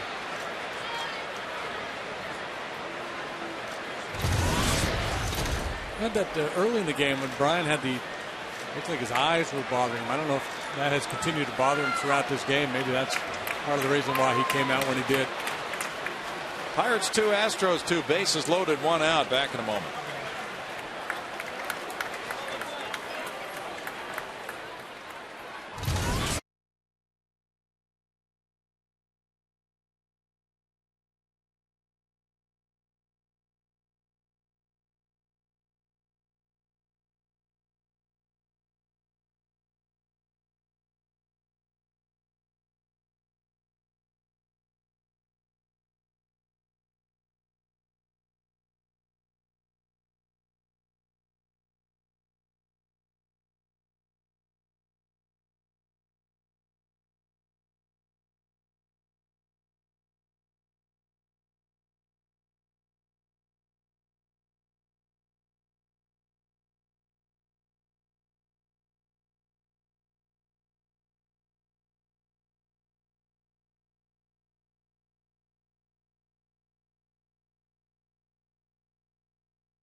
The tying run in the 6th after a single.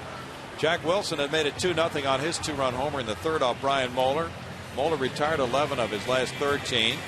Had back-to-back walks, came out of the game. Now Burdack has walked Vasquez. Bases loaded, 1 out. Tejada leads the majors in doubles with 29. Chris Sampson comes in with the bases loaded and 1 out, and Jaramillo the batter. Chris, the ground ball specialist, will be looking for one right here. He works for the 39th time. He's 4-1 with a 258.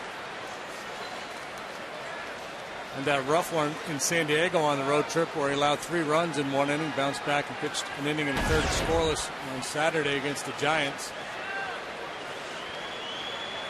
Davenger's in on the grass at third. Double play depth for Tejada and Matsui.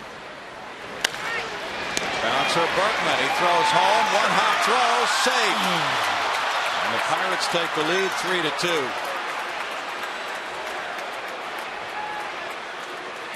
3-2. Garrett Jones scores the go-ahead run.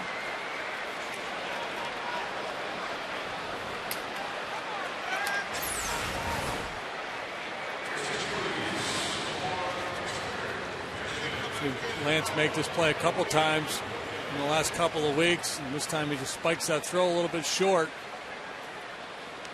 Pudge down to block it, but not able to corral it and hang on.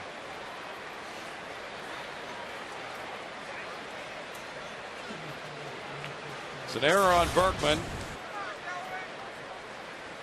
And now pitcher spot comes up, and there's Young hitting one into right field. That's an RBI single, and the Pirates go up 4-2. As Delwyn Young bats for Mahalam. And Young comes through with that pinch hit RBI single. So Brian Moeller now could be the losing pitcher. Certainly deserved a better fate. He really threw the ball well here tonight. Took complete control of this game after the Wilson home run. He's probably in there scratching his head saying, how did this happen?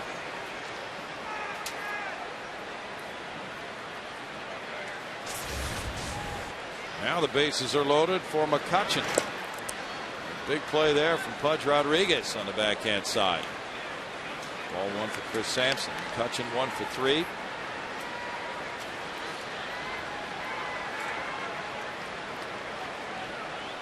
Mahalam could be a 6-game winner by the end of the evening. Moves after 6 innings, giving up 6 hits, 2 runs. Ground ball on past Keppinger into left field. That'll score 2 unless Carlos Lee throws out the back runner and a tag by Pudge Rodriguez, and he does. McCutchen gets the ball by Keppinger into left, and Lee makes the throw to the plate to get Jaramillo. Now the Pirates all night long not able to find a hole. Now they're finding a bunch of them. This one squirts by Keppinger. Good play here by Carlos with the accurate throw home.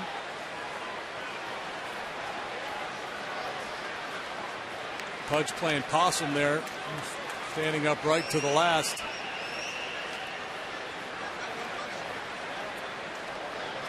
Runners at first and second.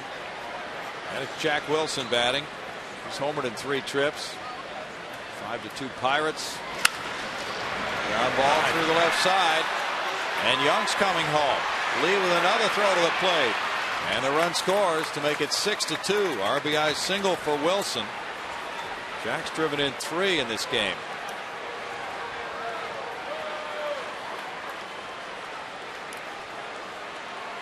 Well, Chris Sampson throws a lot of strikes and he gets a lot of quick outs, but he's not a strikeout pitcher. When they find holes, he'll give up a lot of hits. Since May 31st, he'd allowed 6 earned runs, but only runs in 2 outings, 2 3-run outings against him. These runs obviously not all charged to him.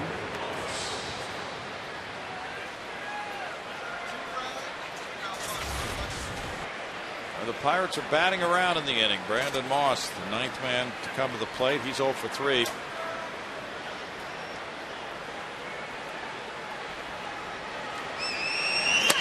Shooting at everything.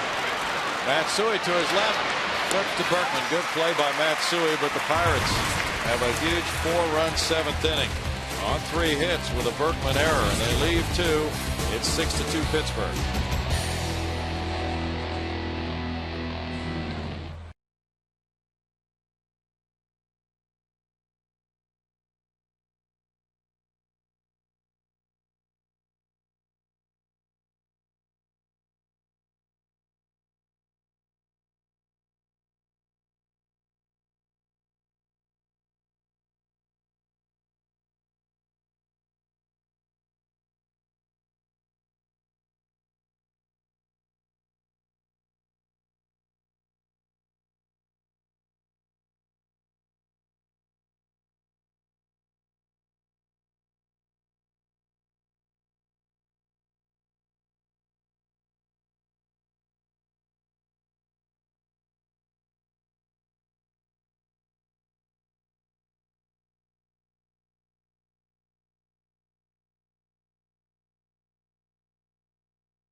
AT&T, the nation's fastest 3G network. AT&T, your world delivered. It is 6-2. The Pirates coming up with 4 in the top of the 7th inning to snap a 2-2 tie. And now they go to their bullpen after Paul Maholm goes the first 6, giving up 6 hits, 2 runs. Maholm walked 2 and he struck out 2. And it's Joel Hanrahan in the game with 5 saves and 10 opportunities. An 0-3 record for Hanrahan. Facing Kazuo Matsui. First pitch is strike 1 call. Hanrahan coming over from the Nationals in the Nyjer Morgan trade. Strong-armed right-hander, obviously having some problems this year with that inflated ERA. But you can rush it up there. You get a handful of those guys out there in that pen. Chavez throws hard. Evan Meek, we saw him last night. He throws hard. Cap's the closer. Firestone bringing you the Astros box score. Line drive, and the Astros come back with a hit from Matsui. They trail by 4, but Matsui gives them a start with that single opening the home 7th inning. Matsui's 1 for 2 with a walk. Jeff Keppinger's the batter. Pitcher spot due up next. Darren Erstad is on deck. It's really amazing how the little things make such a big difference in this game. The stolen base by Jones just changed the whole nature of that inning. Now Jones out there at second representing the go-ahead run. So the Astros opt to pitch around, ultimately walk Andy LaRoche, working so hard to prevent the 1 run from scoring, and it leads to a huge inning.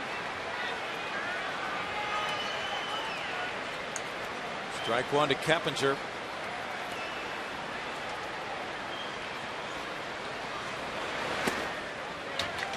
One ball, 1 strike. Hanrahan was in the game when it was suspended in Washington between the Astros and the Nationals May 5th.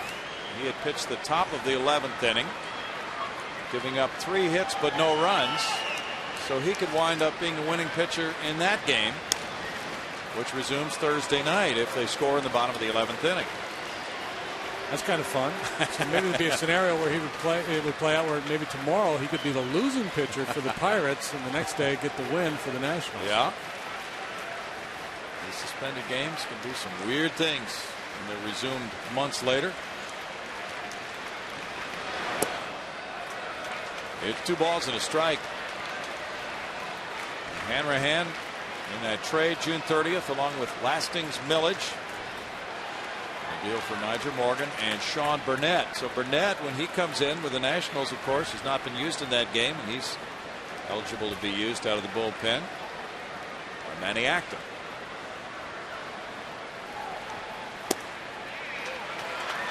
It's 3-1.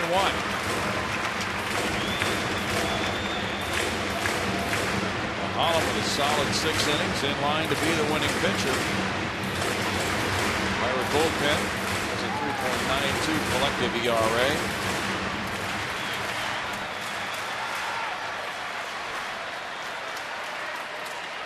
Pirate pen now has 1 left-hander, John Graybo. Hanrahan really struggling with his command. It will be interesting to see how long John Russell stays with him. He's given up 6, 7, 8, 9, 7, 8, 10 runs in his last 4 outings out of the pen. That's a span of just 4 1/3 innings. 2 of them with the Nationals, the previous 2 with Washington. This is his 3rd appearance for the Pirates. Joe Kerrigan comes out.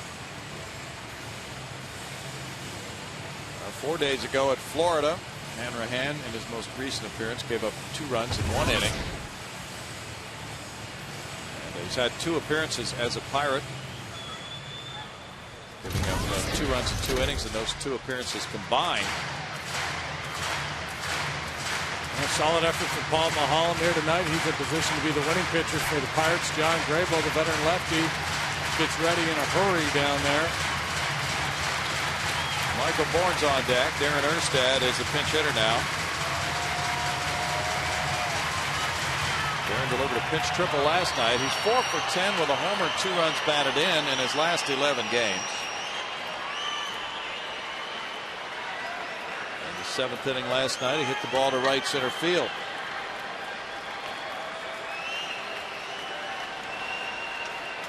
2 men on with nobody out, and Bourne on deck. Dad looks it over, and it's ball 1.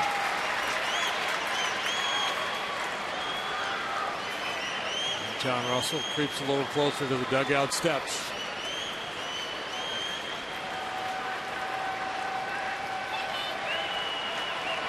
Third baseman Andy LaRoche in tight. That's a strike. Counts even at 1-1 for Darren Erstad.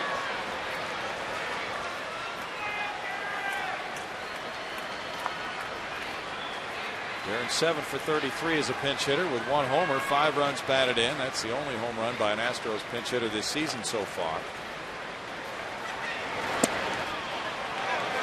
And now it's 3-1. Slider just missing a little bit inside. Mostly fastball sliders from Hanrahan. Hanrahan, a second-round pick of the Dodgers in 2000. Pitched 69 times for the Nationals last year.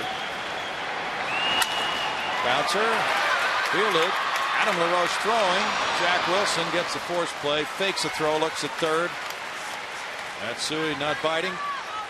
Out number 1, first and third now on the force play at second.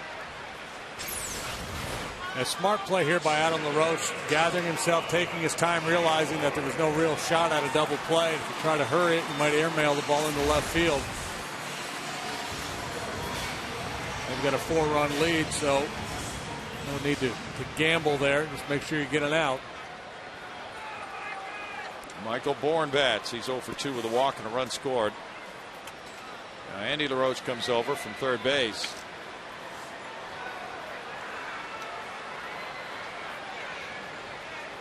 Tejada's on deck. Andy LaRoche, I believe, was sent by the Pirates dugout over to have a chat to buy some time for Graybo. Sure looks that way as John Russell comes out. Looks like it'll be Graybo versus Bourne in just a moment. Score Pittsburgh 6, Houston 2. John Russell will make that move. Back in a moment.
Major League Baseball All-Star Game. President Obama will be on hand throwing out the first pitch during the Pepsi All-Star pregame show. Coverage begins next Tuesday, live from St. Louis, 7 p.m. only on Fox.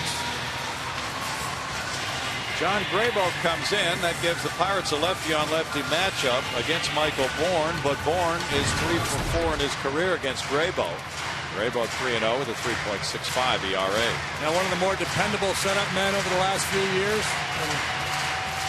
He and Jack Wilson, the most tenured Pirates. He's been on the scene since 2003. You're just as likely to see a slider as a fastball. If you're a left-handed hitter, there's the heater.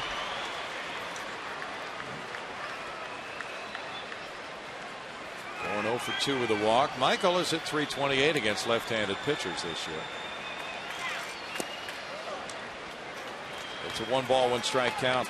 Graybo works from the third base side of the rubber and has a crossfire delivery. He'll step a little bit towards first base and then throw across his body. Bouncer. Vasquez to second. Wilson takes the force play toss. And Matsui scores. It's 6-3 now as Bourne picks up RBI number 20. Astros push a run across there, but they paid a dear price. Took them a couple outs to get it done. They trail by 3, and they have Tejada batting. Tejada is 1 for 3. Double in the third inning. Lance Berkman's on deck.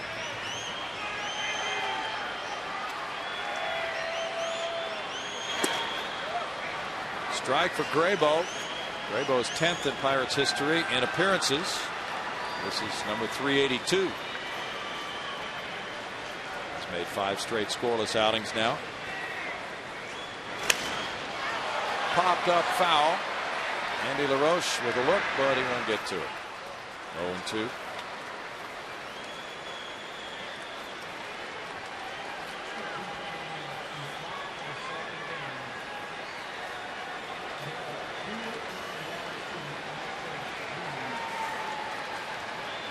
Official score announcing with the Pirates getting 4 in the top of the 7th inning. 2 of those runs were earned to the team. Now here's Bourne taking off, and this roller makes it behind him into right field. Tejada gets Bourne to third with a single, and Miggy with another multi-hit game. His 35th of the year is 2 for 4. And that means Lance Berkman represents the potential tying run. You see Tejada breaking, Vasquez breaking to cover the base, a wide open hole on the right side. Maybe just able to push it through there.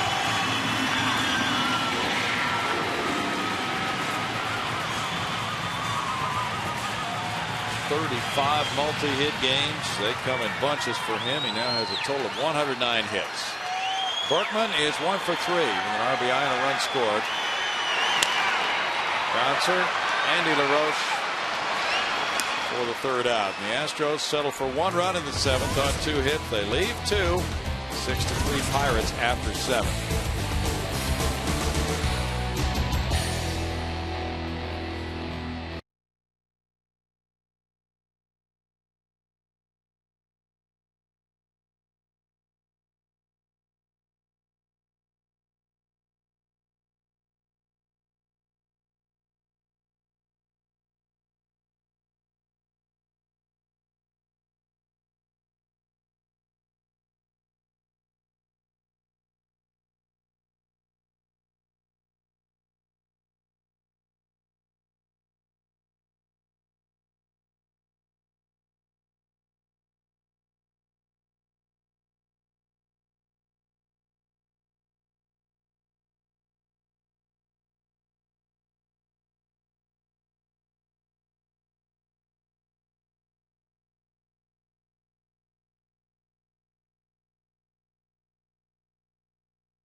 Log on to Astros.com today. Help us pick the top moment at Minute Maid Park. We're in the semifinals. Only 2 more weeks of voting remaining.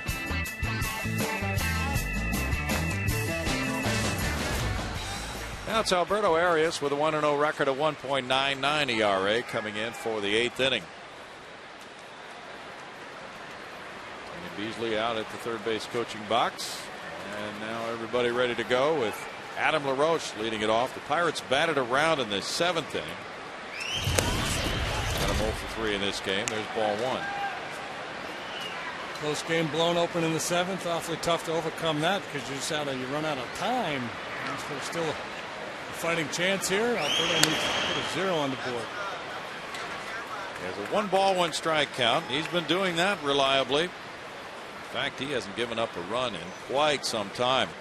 May 20th was the last time he gave up an earned run. Gave up a couple of unearned runs. May 25th at Cincinnati. 1 ball 2 strikes for Alberto Arias. He has a 13 1/3 inning scoreless streak over 11 appearances since late May. Breaking pitch in the dirt makes it a 2 ball 2 strike count on appeal to Mike Everett. Brian Moeller in 6 1/3 innings allowed 3 hits, 4 runs, 2 earned, 2 walks, 4 strikeouts.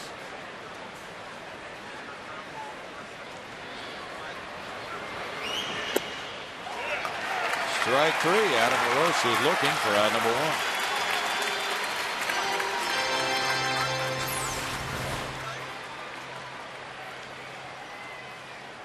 Gave up on that curveball and just settled right into the middle of the strike zone. Good tight rotation on his breaking pitch. Good movement on his fastball.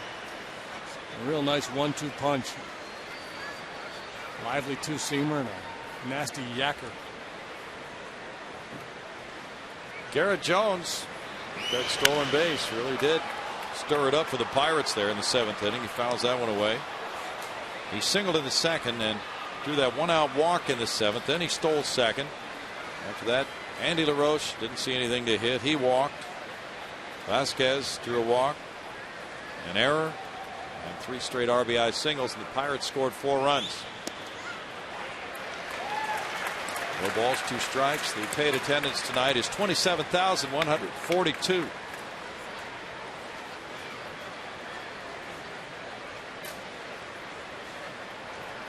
Game 2 of a 3-game series. The finale comes quickly tomorrow at 1:05. That's into right field. Garrett Jones bidding for a lot of playing time with the Pirates this year. Found that 0-2 pitch to his liking. Been on 3 times tonight, and it's Andy LaRoche following now. Andy 0 for 2 with a walk, scored a run.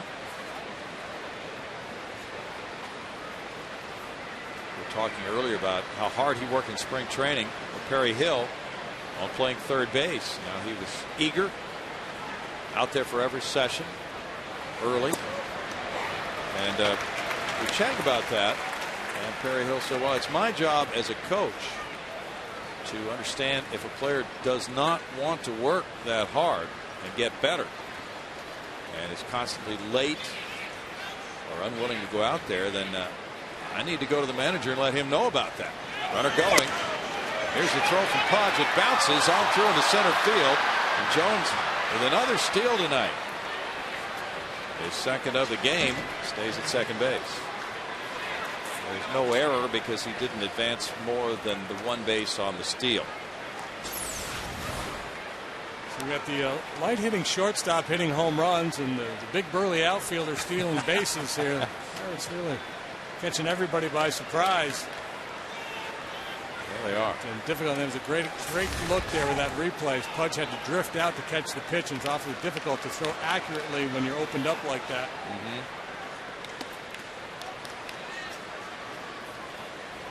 2 balls and a strike to Andy LaRoche. So in other words, and the coach would say to the manager, well, so-and-so really doesn't want to work very hard at this job. We better find somebody else. And the general manager say, wait a minute, I just traded for that guy. Figure out a way to make it work. Yeah, you're the coaches. You need to turn him around. Popped up. Miguel Tejada. 2 outs. Yeah, that's happened a few times. Yeah, it's easier like in high school or college to have that. Hey, if you don't work, you're not going to make the team approach. But in big leagues, it's a little different dynamic sometimes.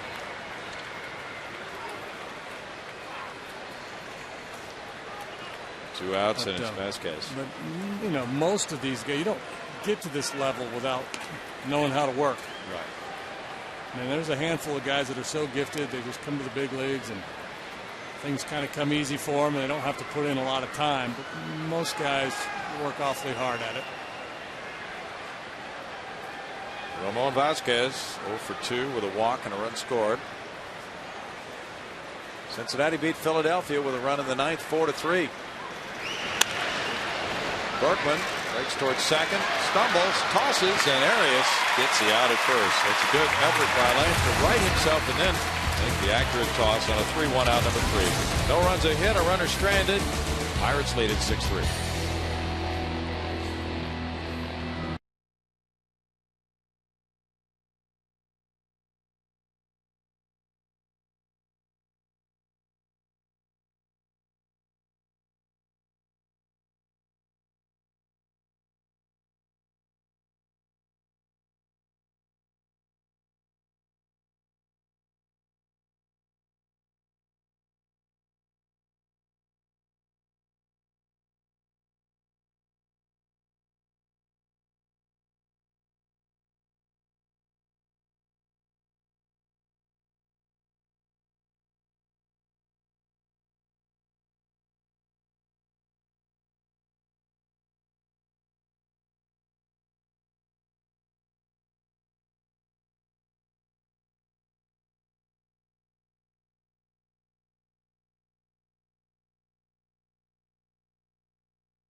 Thursday to vote for the 33rd and final player for each league roster. Go to Astros.com and cast your All-Star game final vote for the final 2 All-Stars for the game coming up next Tuesday in St. Louis. Do it at Astros.com.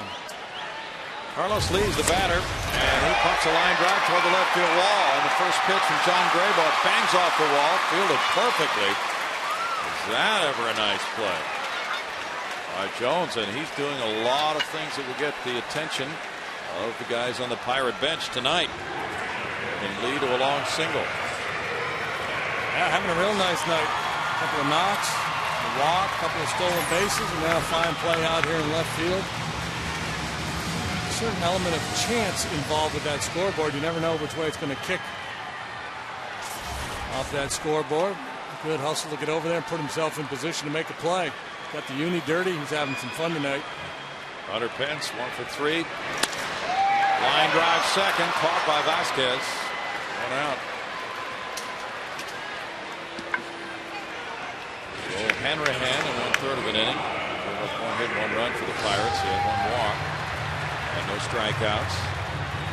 John Graybolt now faces Pudge Rodriguez, who's 2 for 3. In that Cincinnati 4-3 win at Philadelphia, Ramon Hernandez got the game-winning hit off Brad Lidge in the 9th inning.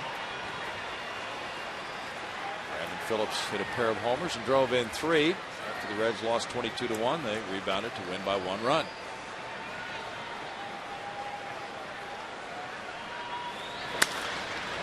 Did you see the highlights? Paul Janisch was pitching 1 inning there when it was a blowout game and gave up 6 runs. They were just hammering the ball against him.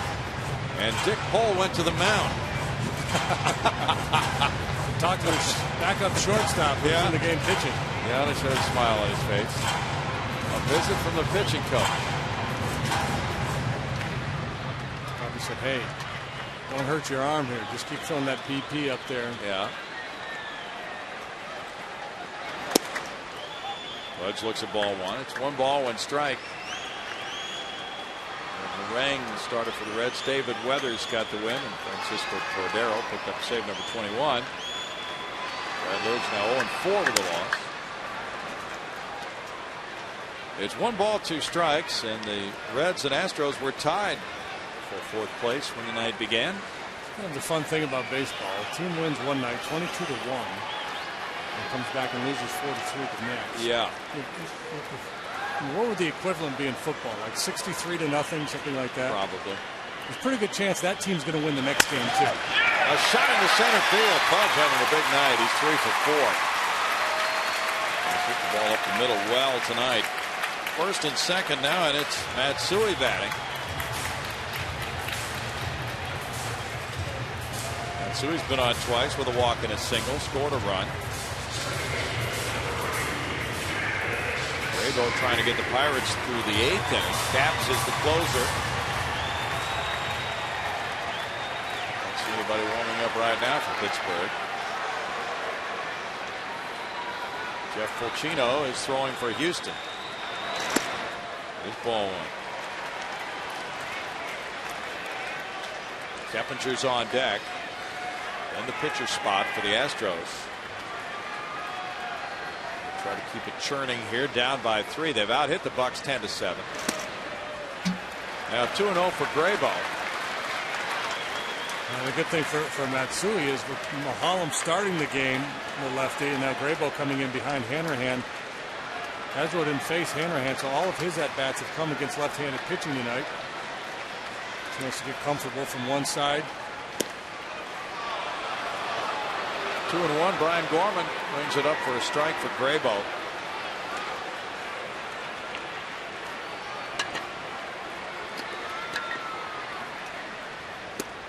Way up, and it's 3 balls and a strike. Justin Verlander and Detroit beat Kansas City in Detroit 8-5. Verlander's on 9-4. Beat Bruce Chen. And Rodney got save number 18. Bruce Chen. Nobody's throwing in that Pirate home. Yeah, it's surprising because now the bases are loaded with 1 out. So Keppinger, the way Graybo has struggled to find the strike zone. Normally there would be somebody warming up. Especially the Keppinger's track record against left-handed pitching. Of course, John Russell doesn't use Graybo as a situational left-hander. He uses him as a primary setup guy. His ability to get both right and left-handed batters out, but it's crunch time right here. And Keppinger is 13 for 24 in his career with the bases loaded. 1 for 2 this year. Strike 1. Jason Michaels is on deck with the pitcher spot due up. Keppinger is 1 for 7 lifetime against Graybo.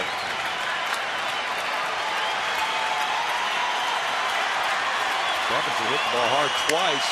Now a ground ball to short. Jack Wilson with a toss. Vasquez the middleman. And a 6-4-3 double play. That's 3 twin killings for the Pirates tonight. It's no runs, 2 hits, 2 men left for the Astros. 6-3 Pirates through 8.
It's Allison Footer tonight with Kevin Eschenfelder.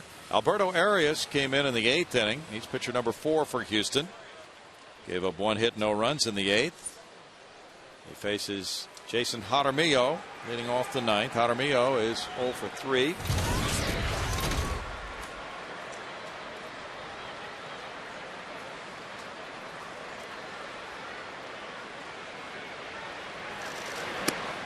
And there's ball 1.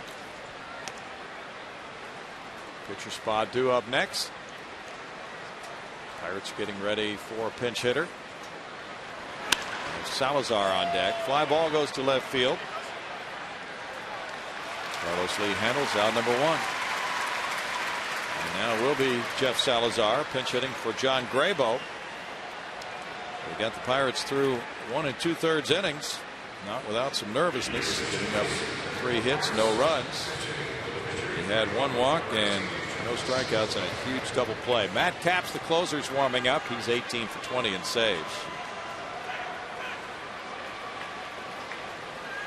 Salazar 245 for his career, 4 homers, 30 runs batted in. Was a pinch hitter last night in the 8th inning. He grounded out. And he looks at ball 1. Salazar formerly with the Rockies and the D-backs, moving over to the National League Central this year.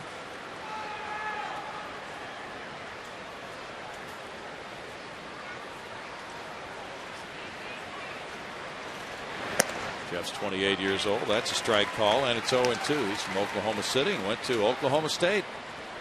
Very good baseball school. Yeah, they've won a couple national championships, haven't they? Yeah. Pete Incaviglia had quite a career there.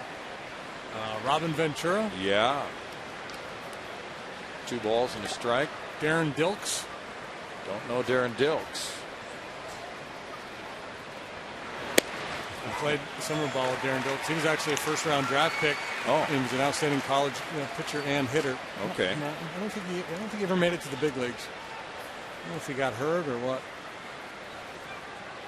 Phil Boudreau says he has no knowledge of him as a big leaguer. What Boots doesn't know, then. And he probably didn't make the big leagues. Boots probably knew who Dots Miller was. Yeah, he knew Dots. 3 balls, 2 strikes for Alberto Arias here. And Salazar with McCutchen on deck.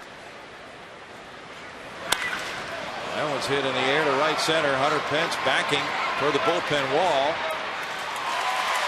2 down for Arias. He continues that consecutive scoreless inning streak. Just bad aim there, Jeff. Yeah. Hit that about 100 feet further than Jack Wilson hit his, but he has a 2-run homer, and you got to hang with him. Well, not 100 feet. That's hyperbole. Yeah. Darren Dilks was at Memphis in 81 and 82. He was at Wichita in 83, Indianapolis in 84. No major league time for Darren Dilks. Get this as McCutchen takes ball 1. Bats unknown, throws left. You mean they didn't know after 4 years which way he batted? Well, he probably played in, I don't know, in the minor leagues. Maybe they just use the DH all the time. But he got drafted by Montreal, so in the National League minor league teams usually hit. Yeah. 2 balls, no strikes. So we'll never know which way he batted, but he was 15 and 20 in minor leagues with a 5.22 ERA. Fly ball right center. Hunter Pence heads back. Michael Bourne calling, and Hunter peels off and lets him have it. And Alberto Arias extends his consecutive scoreless inning streak to 15 and a third. The Astros trailing 6-3, middle of the 9th.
Bud Light.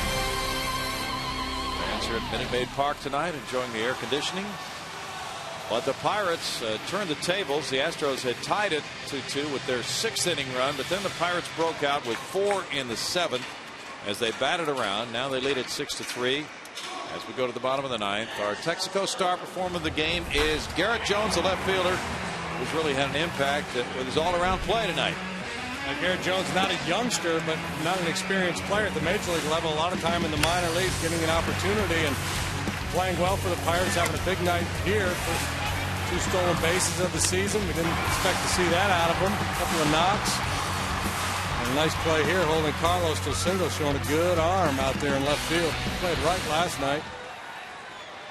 And Matt Queta is the pinch hitter for Arias.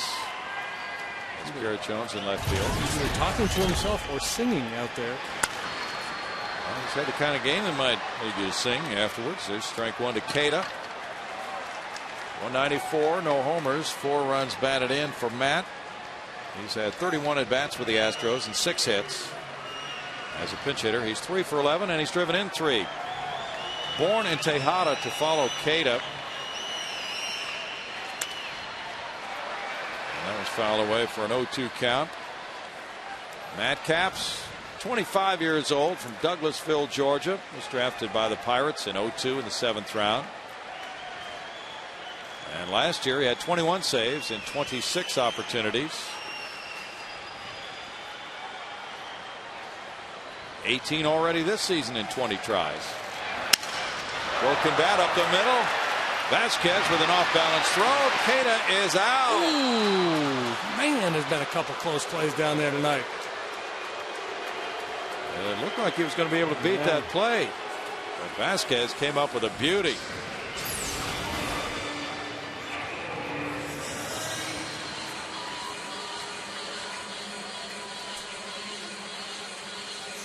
He tried to make earlier in the game and wasn't able to glove, and with that look, it looked like they got him. Yes, it sure did.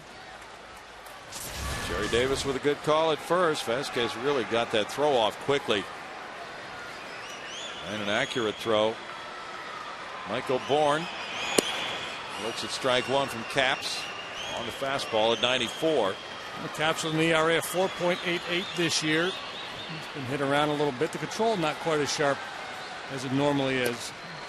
Typically, you think of Capps, you think of a strike throwing machine. Just sort of good changeup there. Fastball, slider, changeup. Last year in 53 2/3 innings, he walked just 5 men. This year he's issued 11 free passes in 27 innings. Fastball's up, and it's 1-2.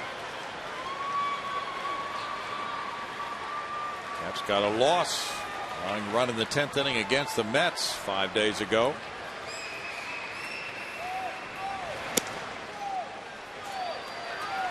Two balls, 2 strikes.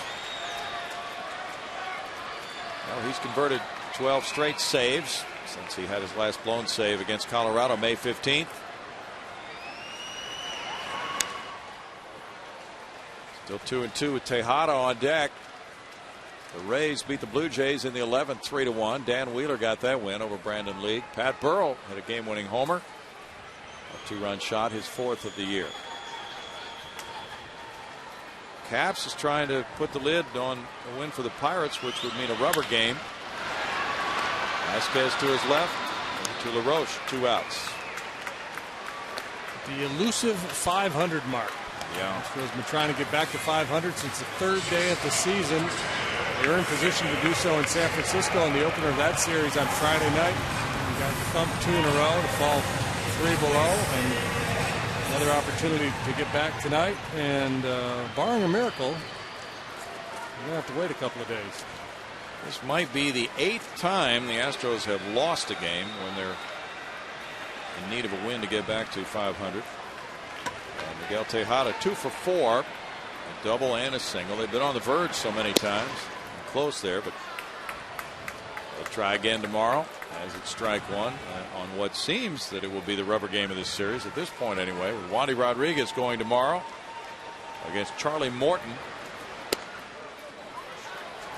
No balls, 2 strikes. Lance Berkman is on deck, so what it would require to change that is Tejada, Berkman, and Lee doing a number on Caps with 2 outs, nobody on here in the 9th inning.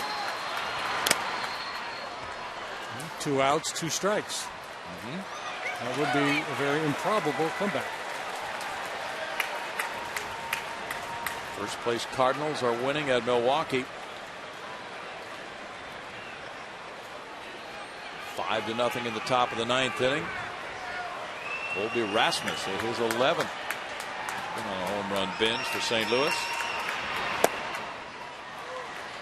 1 ball and 2 strikes.